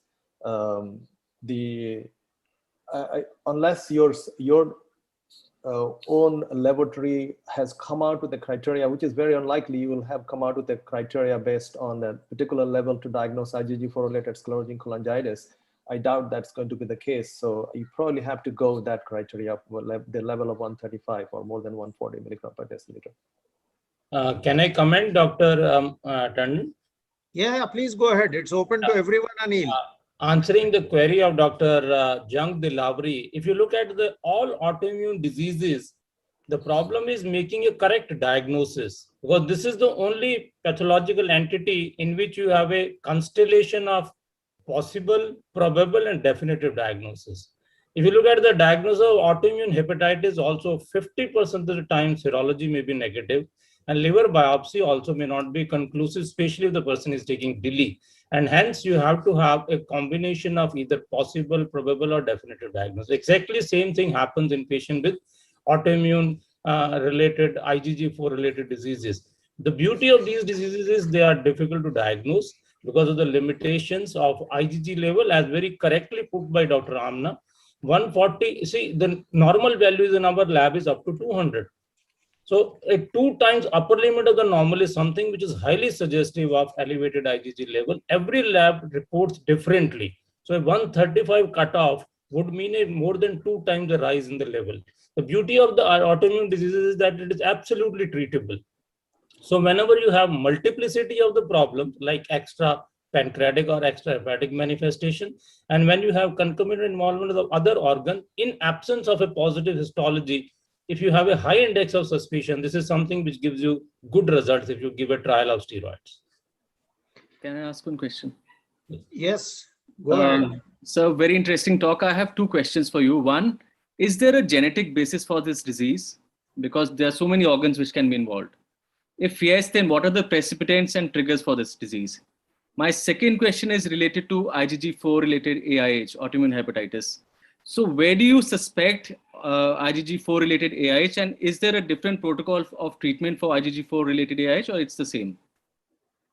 Yes, 2 very interesting questions. Unfortunately, there is the genetic basis is still being explored. We do not have we don't have enough knowledge at this time to suggest that the genetic basis. And the second question, with regards to the autoimmune hepatitis, now the treatments for IgG4 related disease are all pretty much similar. It's it can be extrapolated from one type of disease to the other type of the disease. So basically, the last slide that I showed is all the similar. So you start with the steroid, and sometimes rituximab can also be used as a second line option or even as a first line option as well. But mostly because it's most commonly less side effect, and so mostly we use a steroid as the trial with 30 to 40 milligram as an induction, and these patients respond pretty well if they are IgG4 related sclerosing cholangitis or autoimmune hepatitis or some other related diseases as well. So then why are we trying to diagnose IgG4 related AIH if the treatment remains the same? I think it's important because you raise an important question. But I think it's important to know what we're treating, whether it's an autoimmune, even if the response is similar, the distinction, because the long-term, the relapses after the treatments, these patients are quite common. I don't know how, because the disease is rare, and the autoimmune hepatitis, the conditions are rare. We don't know their long-term outcomes and how many of them will relapse. And so I think this is still an evolving entity. As we said, this is, I think, a lot more to learn over time, because what my understanding is that the IgG4 related autoimmune hepatitis tend to relapse more commonly, but again, they respond like autoimmune hepatitis, they respond pretty well. The question is what percentages will relapse and what percentages will stay in remission. We do not know that. I think these are situations that I think our knowledge is evolving in a way at this point. Thank you. Manu, another question. Manu, can I ask a question? Please, but I'd like my other two moderators also Manu, after you to make a comment. What is why differentiate type 1 and type 2 autoimmune pancreatitis when the treatment remains the same? I think the distinction is because the type 2 autoimmune pancreatitis do not show these classic features that is easy to diagnose with the autoimmune pancreatitis because they don't have the IgG4 levels that are elevated. So the treatment, it's the most of a diagnostic dilemma, and the response to treatment is the same. But knowing whether it's an AIP or not is the type 2 AIP is going to pose a challenge to us, and that's why the distinction is. Dr. Manas and Dr. Naresh, any comments from you? And I'll take just one question because I think we have overshot our time. One Manas? comment from my side. Yes. So I have a little bit of experience on this IgG4 related hepatitis and cholangitis. So when to suspect IgG4 hepatitis? Basically, we can suspect when there is seronegative hepatitis, is that seronegative autoimmune hepatitis. In that group, we can ask our pathology colleague to put an IgG4, ISC to put for IgG4, and we can send IgG4 level also. And secondly, sir, regarding IgG4 cholangitis, recently we have published in Indian Journal of Gastroenterology. This age is a difficult game. Usually the literature says that it is fine in 5th or 6th decade, but in our experience recently we have published 2 cases where they are present in 2nd decade only. One boy is 16-year-old, IgG4 cholangitis. And yes, of course, as our moderators and all the panelists have mentioned, tissue is an issue here. But it is very rare disease and it is very responsive to steroid. And both the children that is less than 20 years, they respond very well. They are imaging and all those things received within 4 weeks or 6 weeks of starting steroid. So suspicion is to suspect this disease is the key. And really this is responsive disease and we can have a greater impact on the patient life. Thank you.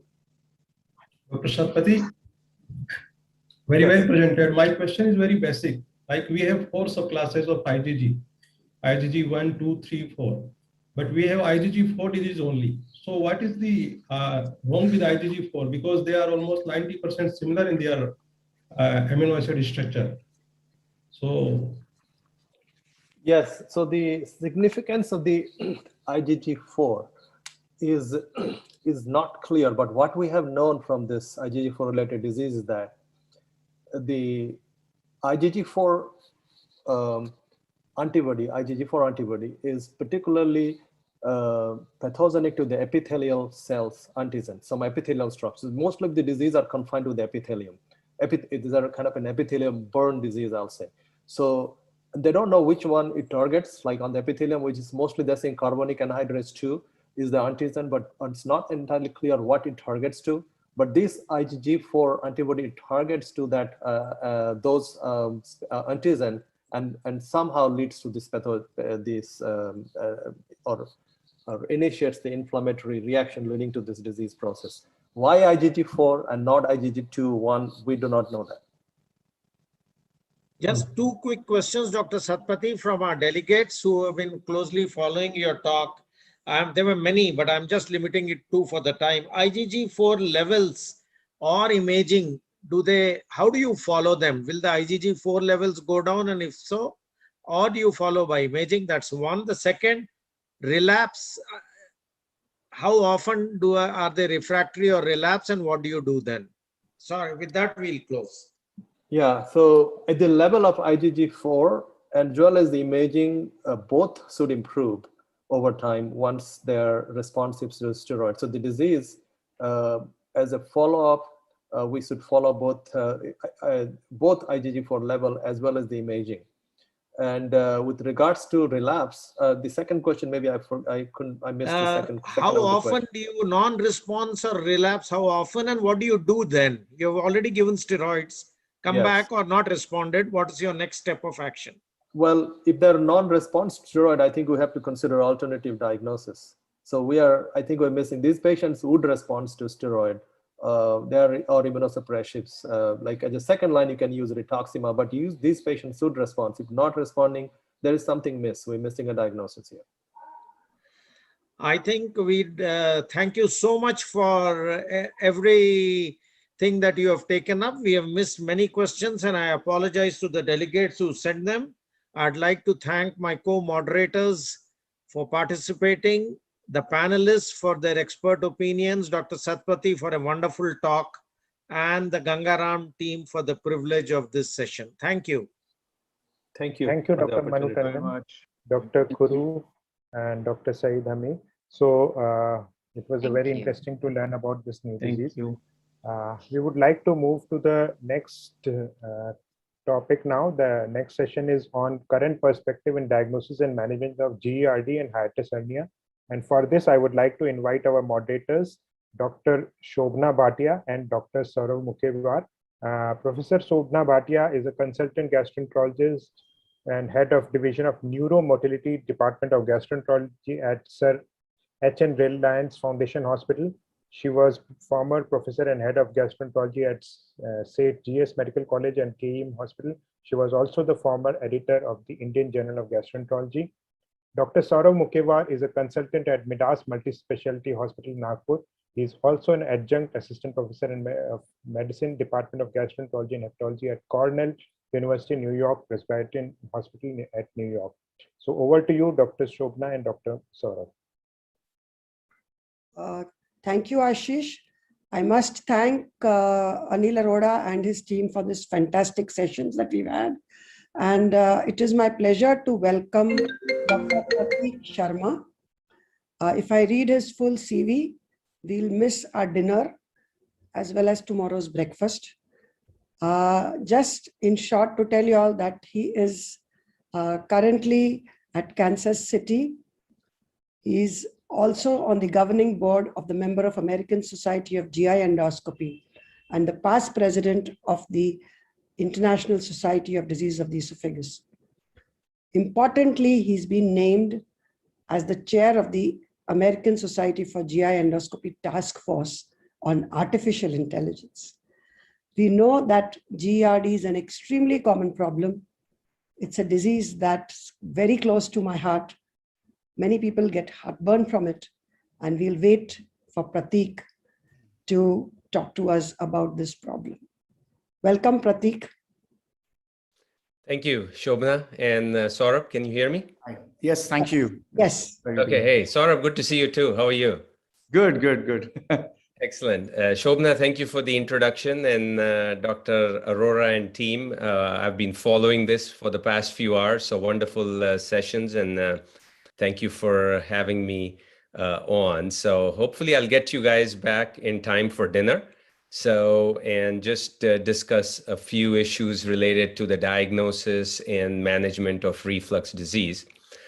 So this is still the current accepted definition of gastroesophageal reflux disease, which is from the Montreal definition. And the way you differentiate minor reflux or minor heartburn to a disease is when these symptoms become troublesome enough for the patient, so the patient seeks care from a physician, or complications, meaning the physician is able to diagnose complications such as erosive esophagitis or esophageal stricture, which then leads it to lend to gastroesophageal reflux disease.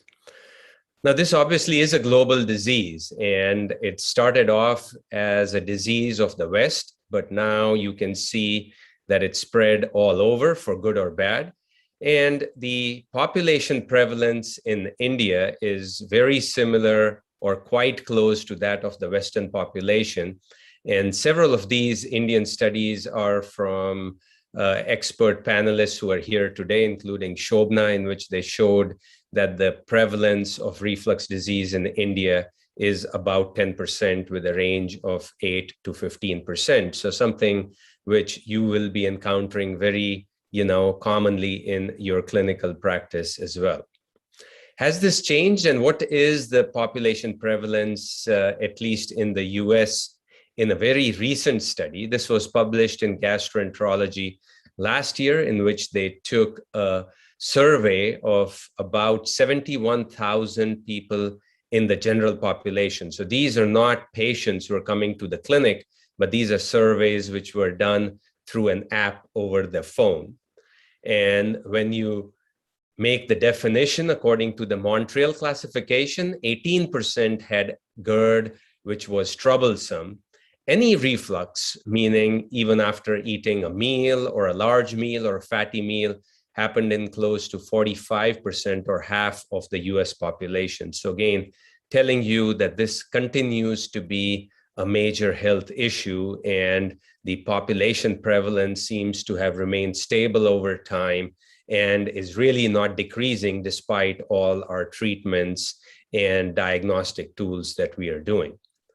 So talking about diagnosis, it's important to recognize that there is no gold standard for making a diagnosis of reflux disease. And that's partly why we struggle in both diagnosis and treatment, is we are not really sure how to do it.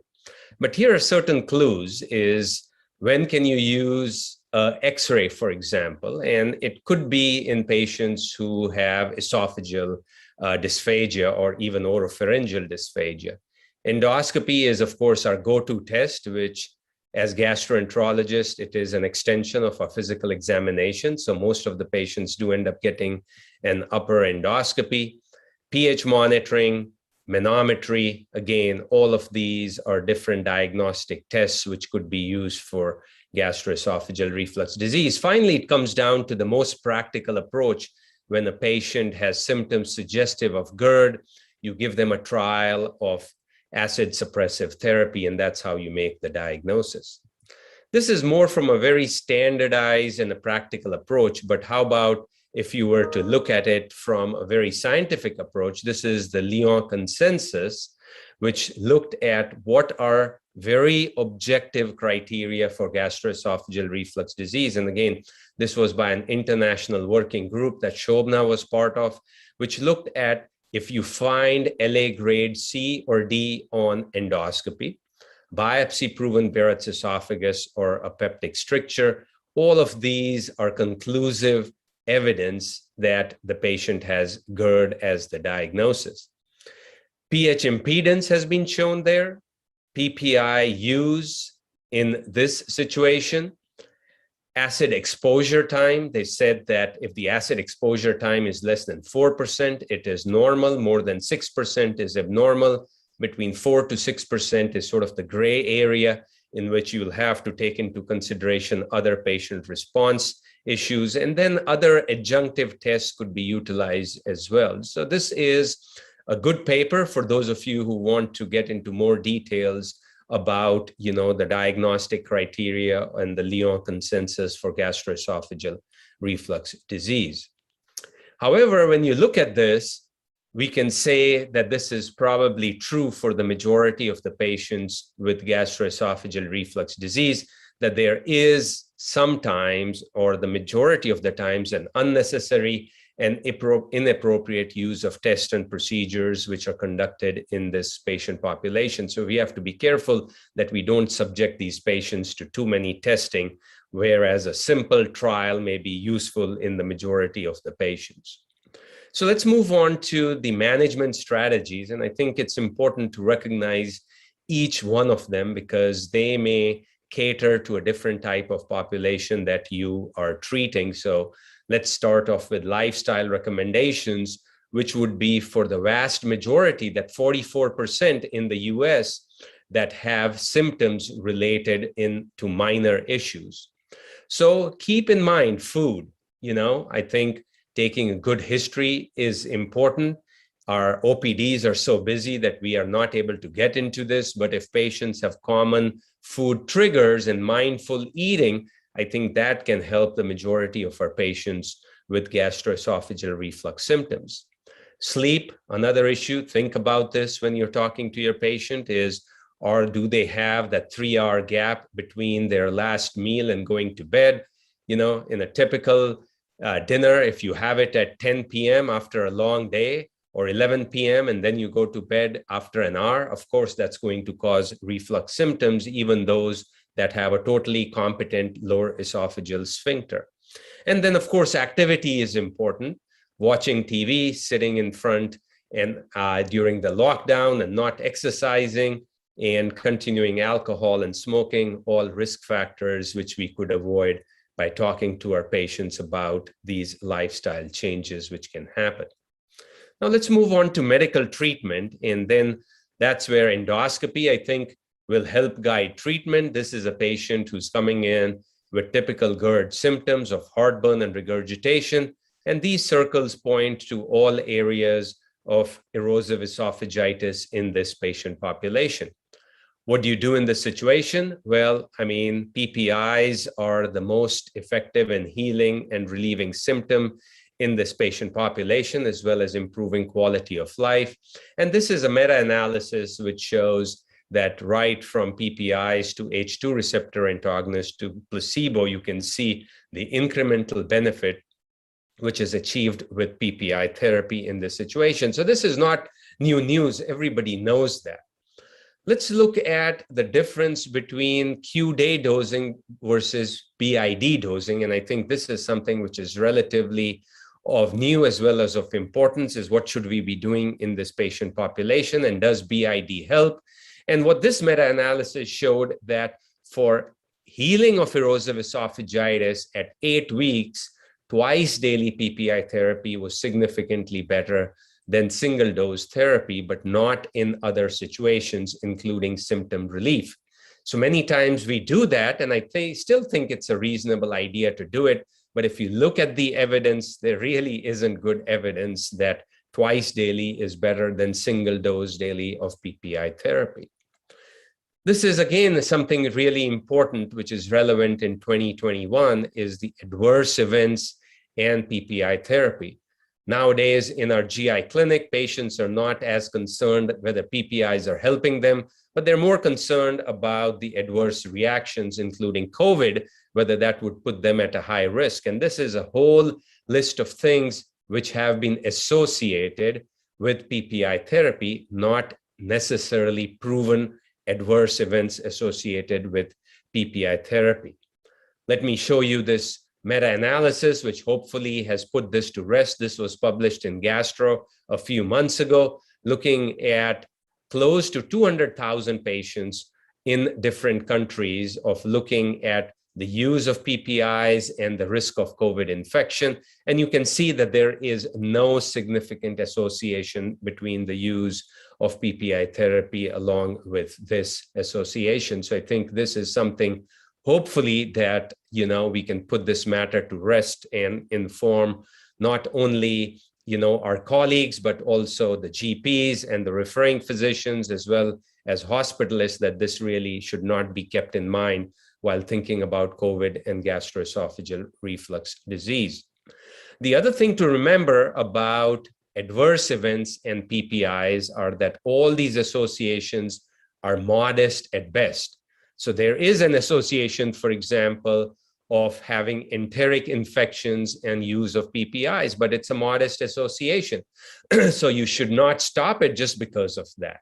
And you also need to remember that there is publication bias in these studies, as well as no true dose response data which have been shown in this patient population. So some of them are real, the majority not, but again, these are modest associations at best that we need to remember.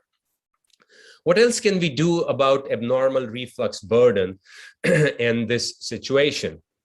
Baclofen can help as an add-on therapy, but it has side effects with it, so be careful if you do decide to use it. It has been shown to be helpful in certain situations, especially in those with increased TLESR relaxation. But remember that pro-motility agents, again, have no FDA approval, but there is poor evidence that they may help in esophageal clearance. In those with poor gastric emptying, yes, these medications could be attempted, especially in a GERD patient who also has concurrent diabetes, for example, or delayed gastric emptying from a post-viral syndrome. You can do an add-on therapy with a pro-motility agent in those specific situations. But in general, they do not help in gastroesophageal reflux disease. A few words about surgery and anti-reflux surgery. And one of the tasks that Anil did give me was to talk about hiatus hernia. So let me share a few videos about what endoscopically a hiatal hernia looks like and how we should recognize them. And I'll pause this as I'm going along. So this is a gradual pullback from a patient with gastroesophageal reflux disease symptoms. And you will see that as I'm coming back from the stomach into the distal esophagus, you will see that there will be a pinch. The first pinch that you will see in this situation is the diaphragmatic pinch. So this is the first pinch which is seen. This is the diaphragmatic pinch. You can see the gastric folds are still coming up, means you've not reached the gastroesophageal junction. So let me play this video a little bit more in detail. And what this will show you is that this patient has about a 3 centimeter hiatal hernia. This is the diaphragmatic impression. So that's where the hiatal hernia starts. These are the top of the gastric folds. This is the gastroesophageal junction.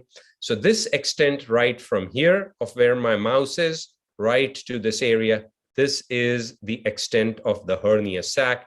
And this is approximately 3 centimeters in this patient. So let's play this forward. This patient also, has evidence in this situation of having significant, esophagitis as well, as I'll come back in this situation. So this is a patient with an endoscopic evidence of a hiatus hernia. This is another situation in which another small hernia is seen. Again, the diaphragmatic impression is right in this situation. You can see the gastric folds coming up as I play this video even further. This patient has a short extent of Barrett's esophagus, and you can see the top of the gastric folds right in this situation and the diaphragmatic pinch in the distance. And you will see that this is the Barrett's segment, which is coming up in this situation. Here's a good example. You can see the top of the gastric folds, the gastroesophageal junction, the diaphragmatic pinch is there. This is a 2 centimeter hiatal hernia in this patient population. So that was the last exam. Here's the final video, again, showing you this evidence of what a hiatal hernia looks like. Again, very important. I'll pause right here. Again, the diaphragmatic pinch in this situation, the top of the gastric folds are right here. A very small 1 centimeter, 2 centimeter hiatus hernia in this situation. Now, these are small hernias, which I've shown you, but if they're large hernias, they can cause volume reflux and lead to massive regurgitation. And that is where anti-reflux surgery may be helpful. This is a randomized controlled trial of looking at PPI therapy versus anti-reflux surgery, 5-year follow-up data. And you can see in terms of overall remission, there really is minor significant difference between PPIs and anti-reflux surgery. You can see that persistence of regurgitation is more common with PPIs, whereas heartburn is more controlled. There is no difference between anti-reflux surgery or with PPI therapy. Remember that bloating as well as gas bloat and dysphagia is much more common in the laparoscopic anti-reflux surgery arm as with PPI. So it's a good alternative. Remember about the side effects as well as the fact that we have about 5 to 10 years, the wrap may start loosening up and the patient may require PPI therapy or even a second procedure after the initial reflux surgery has been done. So what do the guidelines tell us about this? And it says what I've shown you in the data, that it is a treatment option. Doesn't mean everybody needs it. The majority don't need surgery, but this could be an option in this situation. And also remember that if a patient is failing PPI therapy or acid suppressive therapy. Surgery is generally not recommended for that patient population. The reason being that those patients do not have reflux as a cause of their symptoms, so it should not be done. Finally, a few words on endoscopic treatment for gastroesophageal reflux disease. This is the esophagus incisionus fundoplication or transoral incisionus fundoplication. This is a gastroesophageal plication in which you can see that this is pulling down on the esophagus, and then a gastroesophageal plication, and the T fasteners are placed in, and a total of 6 to 12 of these fasteners are placed in both anteriorly as well as posteriorly by rotating this device. And in randomized controlled trials compared to PPI therapy, this has been shown to be better than PPIs for reducing regurgitation, but again, in those with a small hiatus hernia only, not in those with the large hiatus hernia.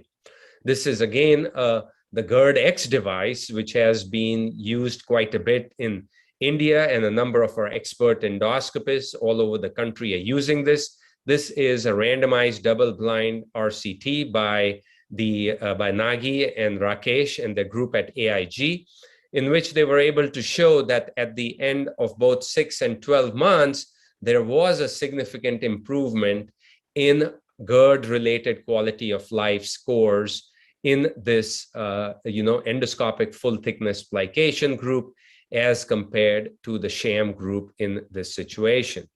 The other is this anti-reflux mucosal ablation, in which what you do is, again, you will see that this is a patient who has a very small Hill grade here, maybe Hill 1 or 2 only.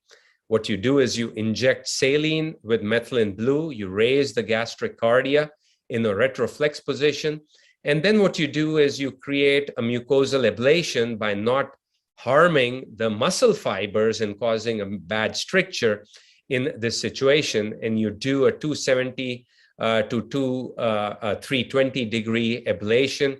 And these patients cause scarring of the LES, and at least in studies with 3 months of follow-up, it has been shown to be helpful. But again, longer-term follow-up studies are awaited with these situations as well in this situation.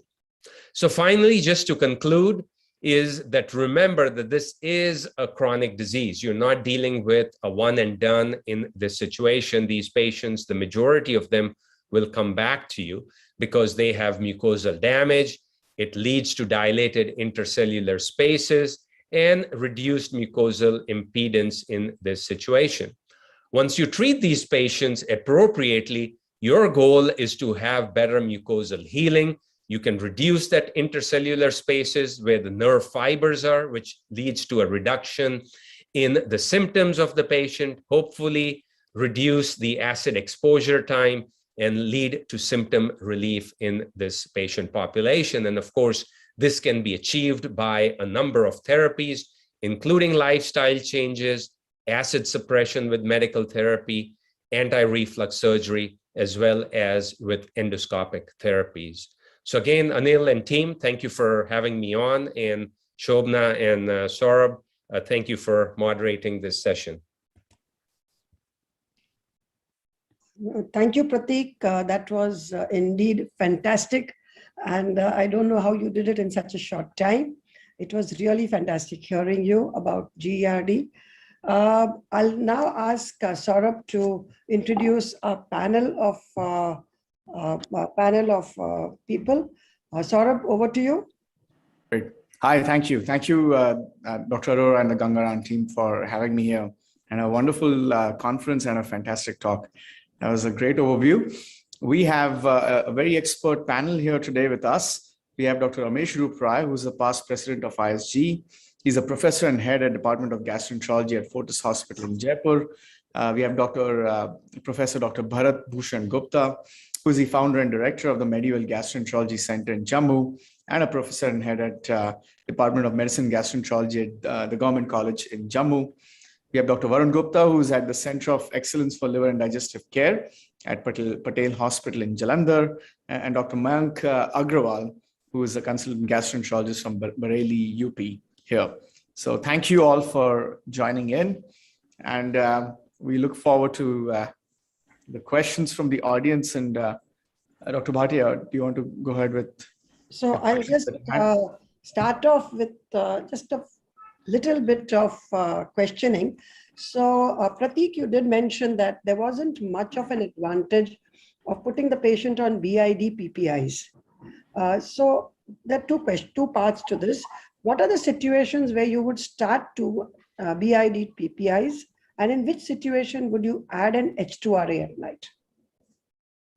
Okay, good questions, Shobna. And Saurabh, you have to keep Shobna under control so she doesn't ask too many tough questions to me, you know. So start with the H2RA, which I think is the easy part, is H2RAs can be added at bedtime in certain patients who are maybe having more nocturnal symptoms rather than daytime symptoms. Again, remember that daytime symptoms are more common in reflux than nighttime symptoms, although we sometimes focus on nighttime symptoms.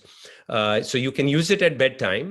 The only issue with that is the issue of tachyphylaxis. So they'll stop acting after a couple of weeks. So if you do that, I tend to tell patients to use it more on a PRN basis. These are mainly patients who may be getting it over the weekend, you know, on a Saturday night after they have a big meal, or you know, that they attend a big party like Anil and have a few nice drinks and everything. So, you know, they may try to do it in that situation. So you can use it on a PRN basis and they will act. BID PPI, the only situation I may consider starting it right off the bat is if you've done an endoscopy and you find grade D erosive esophagitis, grade C erosive esophagitis with a large hiatus hernia, and the patient is having significant symptoms. And this is more of an opinion rather than based on data, because if you look at the data, there really is no difference. But sometimes I feel that if you give them BID and you hope that at least one of that dose will be taken appropriately and the patient will be compliant with, there will be a better response to the therapy in that situation. But also in about 8 to 12 weeks or 2 to 3 months, I'm very fast in also reducing it down to once daily and not keeping them on BID forever. So that's the caveat. So just a quick last question from me is, so that you don't have too many questions, I'll then leave the house open for Saurabh. So if a patient has persistent symptoms despite proven esophagitis healing, what do you do? So good. I mean, I think the first thing I usually do is two things. Number one is compliance, and number two is the timing of the medication. So, you know, as I said, it's very important that these medications are taken before the meal rather than with or after the meal. And I think it's very hard for our patients to really understand that. I mean, they just take it whenever they need to do it, and then they claim that the medicine is not working. So it's the PPI is based on the physiology of gastric acid secretion and how they act. I mean, they will not act if it's taken after a meal. So I think it's very important to understand that. So that's one thing, is emphasizing that it's taken before a meal. The second is compliance. And, you know, I mentioned briefly about BID is that our patients, unfortunately, in this day and age of everything being super fast, people want relief of symptoms right away, today, and not even waiting for a couple of days. And they're very, you know, easy to blame and say that the medicine is not working. So very important to know that they're actually taking it, and they're not, you know, and they're taking it the right way. If you've confirmed that that's still the situation and the patient still has persistence of esophagitis specifically, I would look at other medications. So remember, drug-induced esophagitis is a condition. So a number of medications that we give to our patients, including aspirin, including NSAIDs, including iron, including potassium, which are medications that several of our patients are on, they can cause drug-induced esophagitis, and that can be another situation that you're doing it. You've ruled out all those situations, then I think you can go to BID PPI therapy. Also, at some point, you may want to consider a manometry study. that you're not ruling out, to rule out achalasia, because those patients can have persistence of heartburn and some esophagitis, which may be difficult to heal. So just a stepwise approach would be good. Okay, thank you. Saurabh. Okay, thank you. Wonderful. All right, so I'll start with Dr. Ramesh Ruprai. We do have a question here. So should we stop PPIs in a cirrhotic patient with ascites who develops spontaneous bacterial peritonitis? Is that your practice? You are muted, sir. Usually it is recommended that a cirrhotic, if who develops SPP, then PPIs should be stopped. And but if the symptoms are still persisting, I think we should continue, because symptomatic relief is more important than this association which has been shown. So I think stopping is a good idea, but if the symptoms persist, then we should continue with the treatment. Yeah, no, I know these are tough clinical challenges. That's right. There's no, it's associated, not proven, I suppose. Okay. I'll ask Dr. Bharat Bhushan Gupta, sir. In India, as you are aware, patients are often prescribed PPI prokinetic combination. What is your opinion of using this combination in GERD patients? Do you generally use them, or just sometimes sparingly in select cases? See, I use it in a select group of patients, particularly diabetics with the diabetic gastroparesis, or patients who are beyond 60 and they have a lot of non-ulcer dyspepsia or delayed gastric symptom related to delayed gastric emptying. But by and large in my practice, I use PPIs alone. Yeah. Okay. And so there is one question for Dr. Pratik. The question is, like, we find so many cases of alkaline reflux esophagitis, particularly in patients who have undergone cholecystectomy. What is the advice to these patients? Your management protocol to these patients? Yeah, no, that's an excellent question. Because some of them are the ones which are difficult to treat. So, and also remember that bile reflux and symptoms, there's a very poor correlation. So we have to, number one is just remember that. Cholecystectomy by itself, post-cholecystectomy, you can have a number of symptoms post-cholecystectomy. And, so for example, bile acid diarrhea happens in these patients. They get sometimes a lot of gas and bloating post-cholecystectomy as well. So we have to be careful that we have really narrowed it down, that this is truly related to reflux rather than just like, as you mentioned correctly, like non-ulcer dyspepsia or upper abdominal discomfort type of symptoms. Also, another caveat is that a number of patients who have undergone cholecystectomy, may not have undergone it for the right reason also. So there may be some symptoms which are just persistent from their initial IBS type of symptoms or some other symptoms which they underwent. Just because somebody has a gallstone doesn't mean it's causing symptoms. And sometimes I think there is unnecessary cholecystectomies, just like appendectomies, which are being done. So again, I'm not trying to say that the surgeons are bad or anything, but just keep that in mind, because we see these patients after they've undergone surgery, and you assume that the surgery was done for the right reason, but it may not have been done for that, and the patient may just have symptoms. So one question I ask them is, are these the same symptoms you were having prior to your surgery? If it is the same symptom, then it's probably unlikely that it's related to bile reflux or anything else related to that, because these are the same symptoms which are from that. Now, if you've ruled out all of these, I think bile reflux in itself is a very difficult condition to treat. Anti-reflux surgery is usually something which has been shown to reduce, bile reflux. If the PPIs are taken appropriately, that may be a first way to start, because remember that bile comes up into the esophagus along with acid, because bile itself does not have too much volume. The volume is the acid, not the bile. So the bile needs sort of like a vehicle to come into the esophagus, and the vehicle is usually acid. So PPIs are first good line of therapy to start.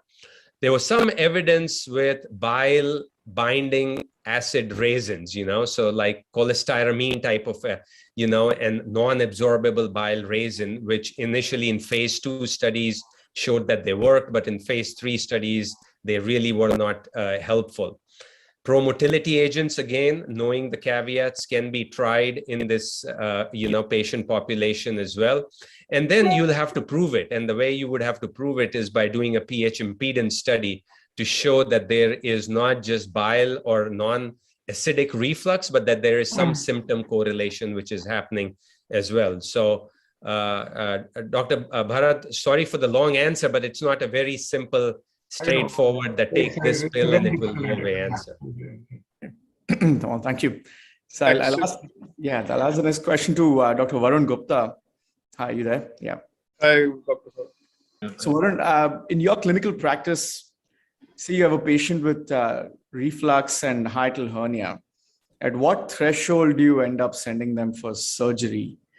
Do you have a threshold in terms of the size of the hernia, or how do you evaluate these patients here? Yeah. Hi, Dr. Saurabh. Congratulations, Dr. Prateek, for a nice talk. In a practical point of view, more than 90% of the patients will have a very good response with PPIs and prokinetics. I will just like to add sodium alginate and sodium bicarbonate liquid syrups, which are another additional therapy for this erosive esophagitis.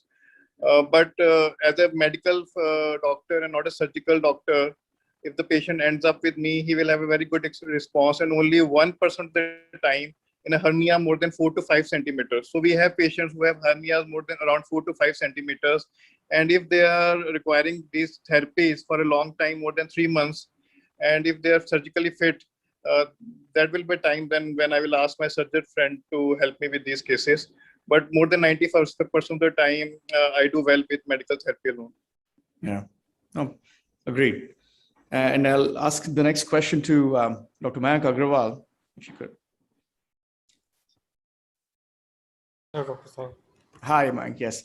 So there's a lot of conversation about switching PPIs. For general physicians often have this question. You're trying one. Is there any role of switching to other PPI?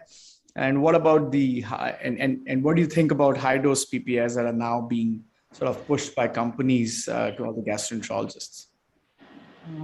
I, in my practice, usually start with any easily available PPI. There's not much difference between the different types of PPI. If the patient responds well on, then we can continue it. If there are evidence of esophagitis or else there is marked symptomatic, there's not a symptomatic relief after a single dose PPI, then we might consider adding double dose PPI in some patients. Okay. We also use sometimes baclofen in those patients who are resistant to these symptoms. But PPI don't differ much between different subgroups of the PPI.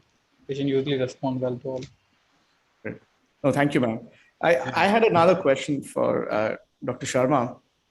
So there's a lot of talk about the New England Journal study with Stuart Speckler and colleagues about surgery for refractory heartburn. Yes. What is your thought on that?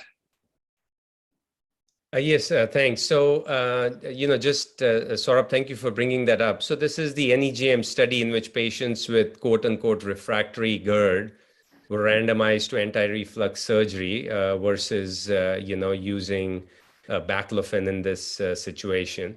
And it showed that anti-reflux surgery did better. I mean, just stepping back, remember that they had maybe less than 80 patients or so in the study. And I was actually part of the study, and the patient required a lot of vigorous testing. They screened close to 400 patients to get down to these handful of patients in the study. We tried for 2 years to recruit. We couldn't recruit a single patient in the study because partly what these patients required is a run-in with PPIs given appropriately. And majority of these patients, as soon as you gave them as part of a study appropriate PPI therapy, they felt better. So it tells you, number one is refractory reflux or true reflux in the right situation is very, very uncommon. And just as Varun was talking, and we heard from Mayank as well, I mean that, you give them appropriate therapy and these patients will respond to it.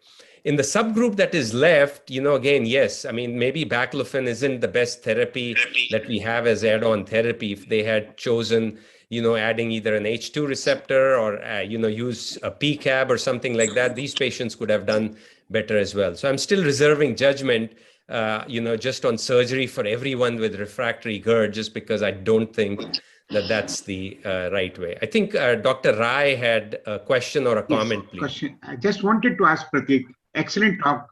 You have not left many questions, but one is that those patients who are awakened in the night because of the acid reflux symptoms, would you be adding PPI, the second dose, and how often it is effective?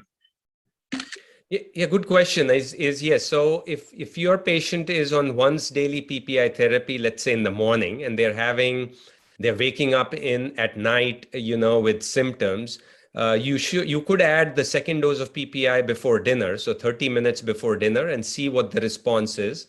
If the patient is still symptomatic, then you can consider, the use of a bedtime H2 receptor antagonist right before they go to bed.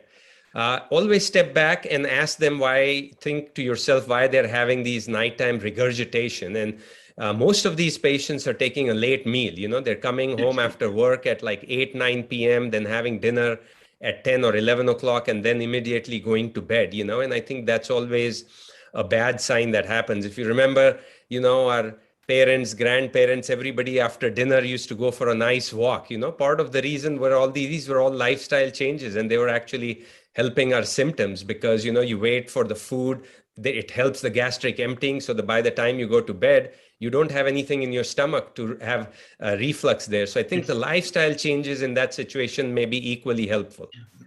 Just one more question, that diagnosis of hiatus hernia, is it important that you take out all the air from the stomach before making the diagnosis when you are pulling it up? That would you like to take out all the air, or with the air in the stomach that you do it? Now, again, Dr. Ramesh, very excellent point. Yeah, I agree. I mean, I think you should try to remove air when you are doing a pullback and then try to look at the landmarks. What will happen is if you remove too much air, you may sometimes overcall a hernia by a centimeter or so, which is, again, not a major issue.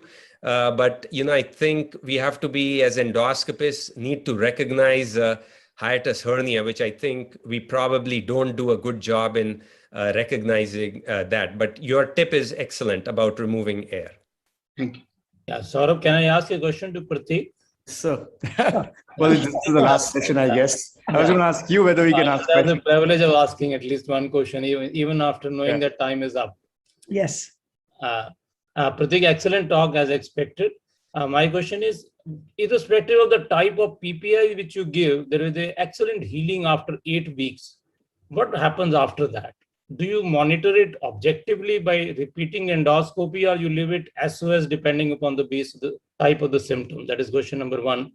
Secondly, is there any role of esophageal manometry in trying to objectively look at the length of the hiatus, which may be subjectively different depending upon whether you have air or how quickly or how slowly you withdraw the scope? There may be subjective component at that.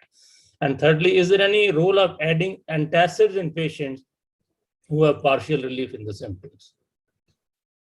Okay, thanks, Anil. Hopefully I'll remember those 10 questions. So I think the third one was antacids. I think that's the easiest one, which is, I mean, antacids don't have a role for long-term therapy. They're very good for PRN, right? So, I mean, you go to,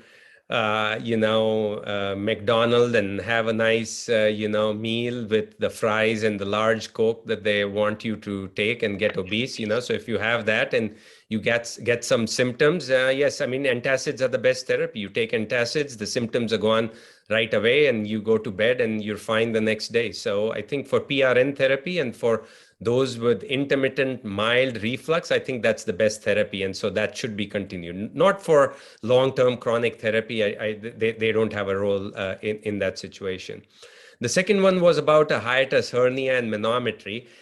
As an endoscopist, I mean, I feel that, we do as good a job as with manometry. You may miss small hernias with endoscopy, but those are not the ones who are causing the patient's major symptoms. And, for surgery, those are big hernias, which, again, if you follow these landmarks carefully, you will be able to recognize a 3 centimeter, 4 centimeter, 5 centimeter hernia, which are the ones that need to be fixed. The 1 centimeter hernia does not need to be fixed, which is what you could miss with endoscopy. So I don't think personally that there is really any role for manometry just to make a diagnosis of the hiatus hernia. And your first question was related to monitoring. Monitoring, I mean, patients with grade C or D are the ones that I typically will bring back for a repeat endoscopy to confirm healing of esophagitis. And that's the only patient population. You could argue that in India, you may not even need that unless, Barrett's is a concern. The reason we do it here is because to recognize Barrett's esophagus, which may be obscured with that kind of, grade of esophagitis.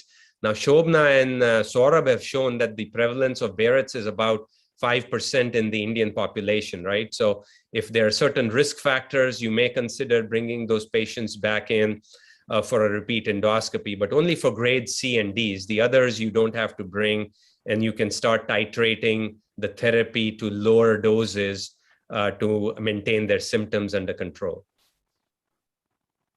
So, Pratik, that was a wonderful talk, and I wish to thank my co-chair, Dr. Saurabh Mukhevar, and all the panelists who have asked fantastic questions. And of course, you who've spent some part of your Sunday morning with us. It's late night here.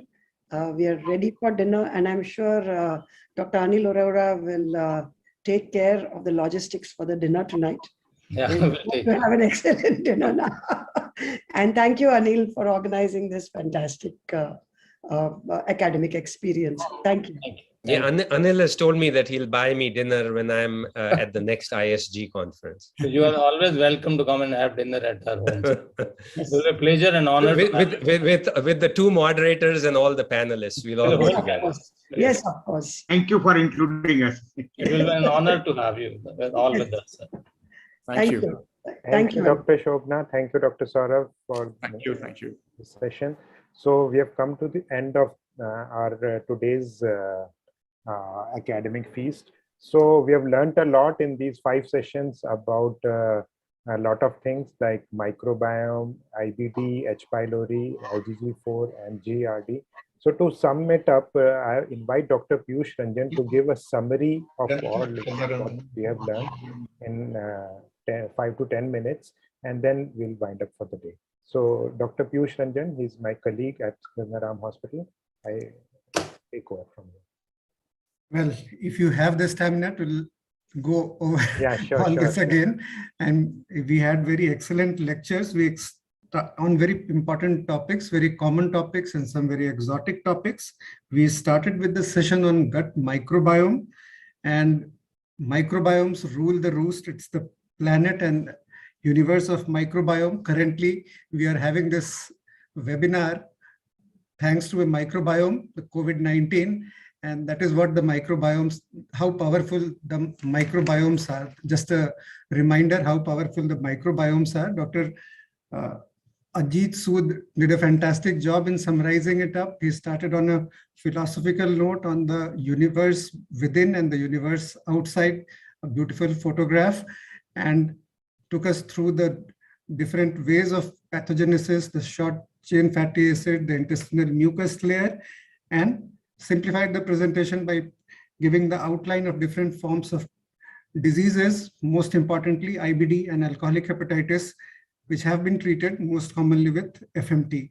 And hopefully the coming decade, we'll see a lot more on this important topic of use of manipulation of gut microbiome by different means, maybe probiotics and maybe FMT.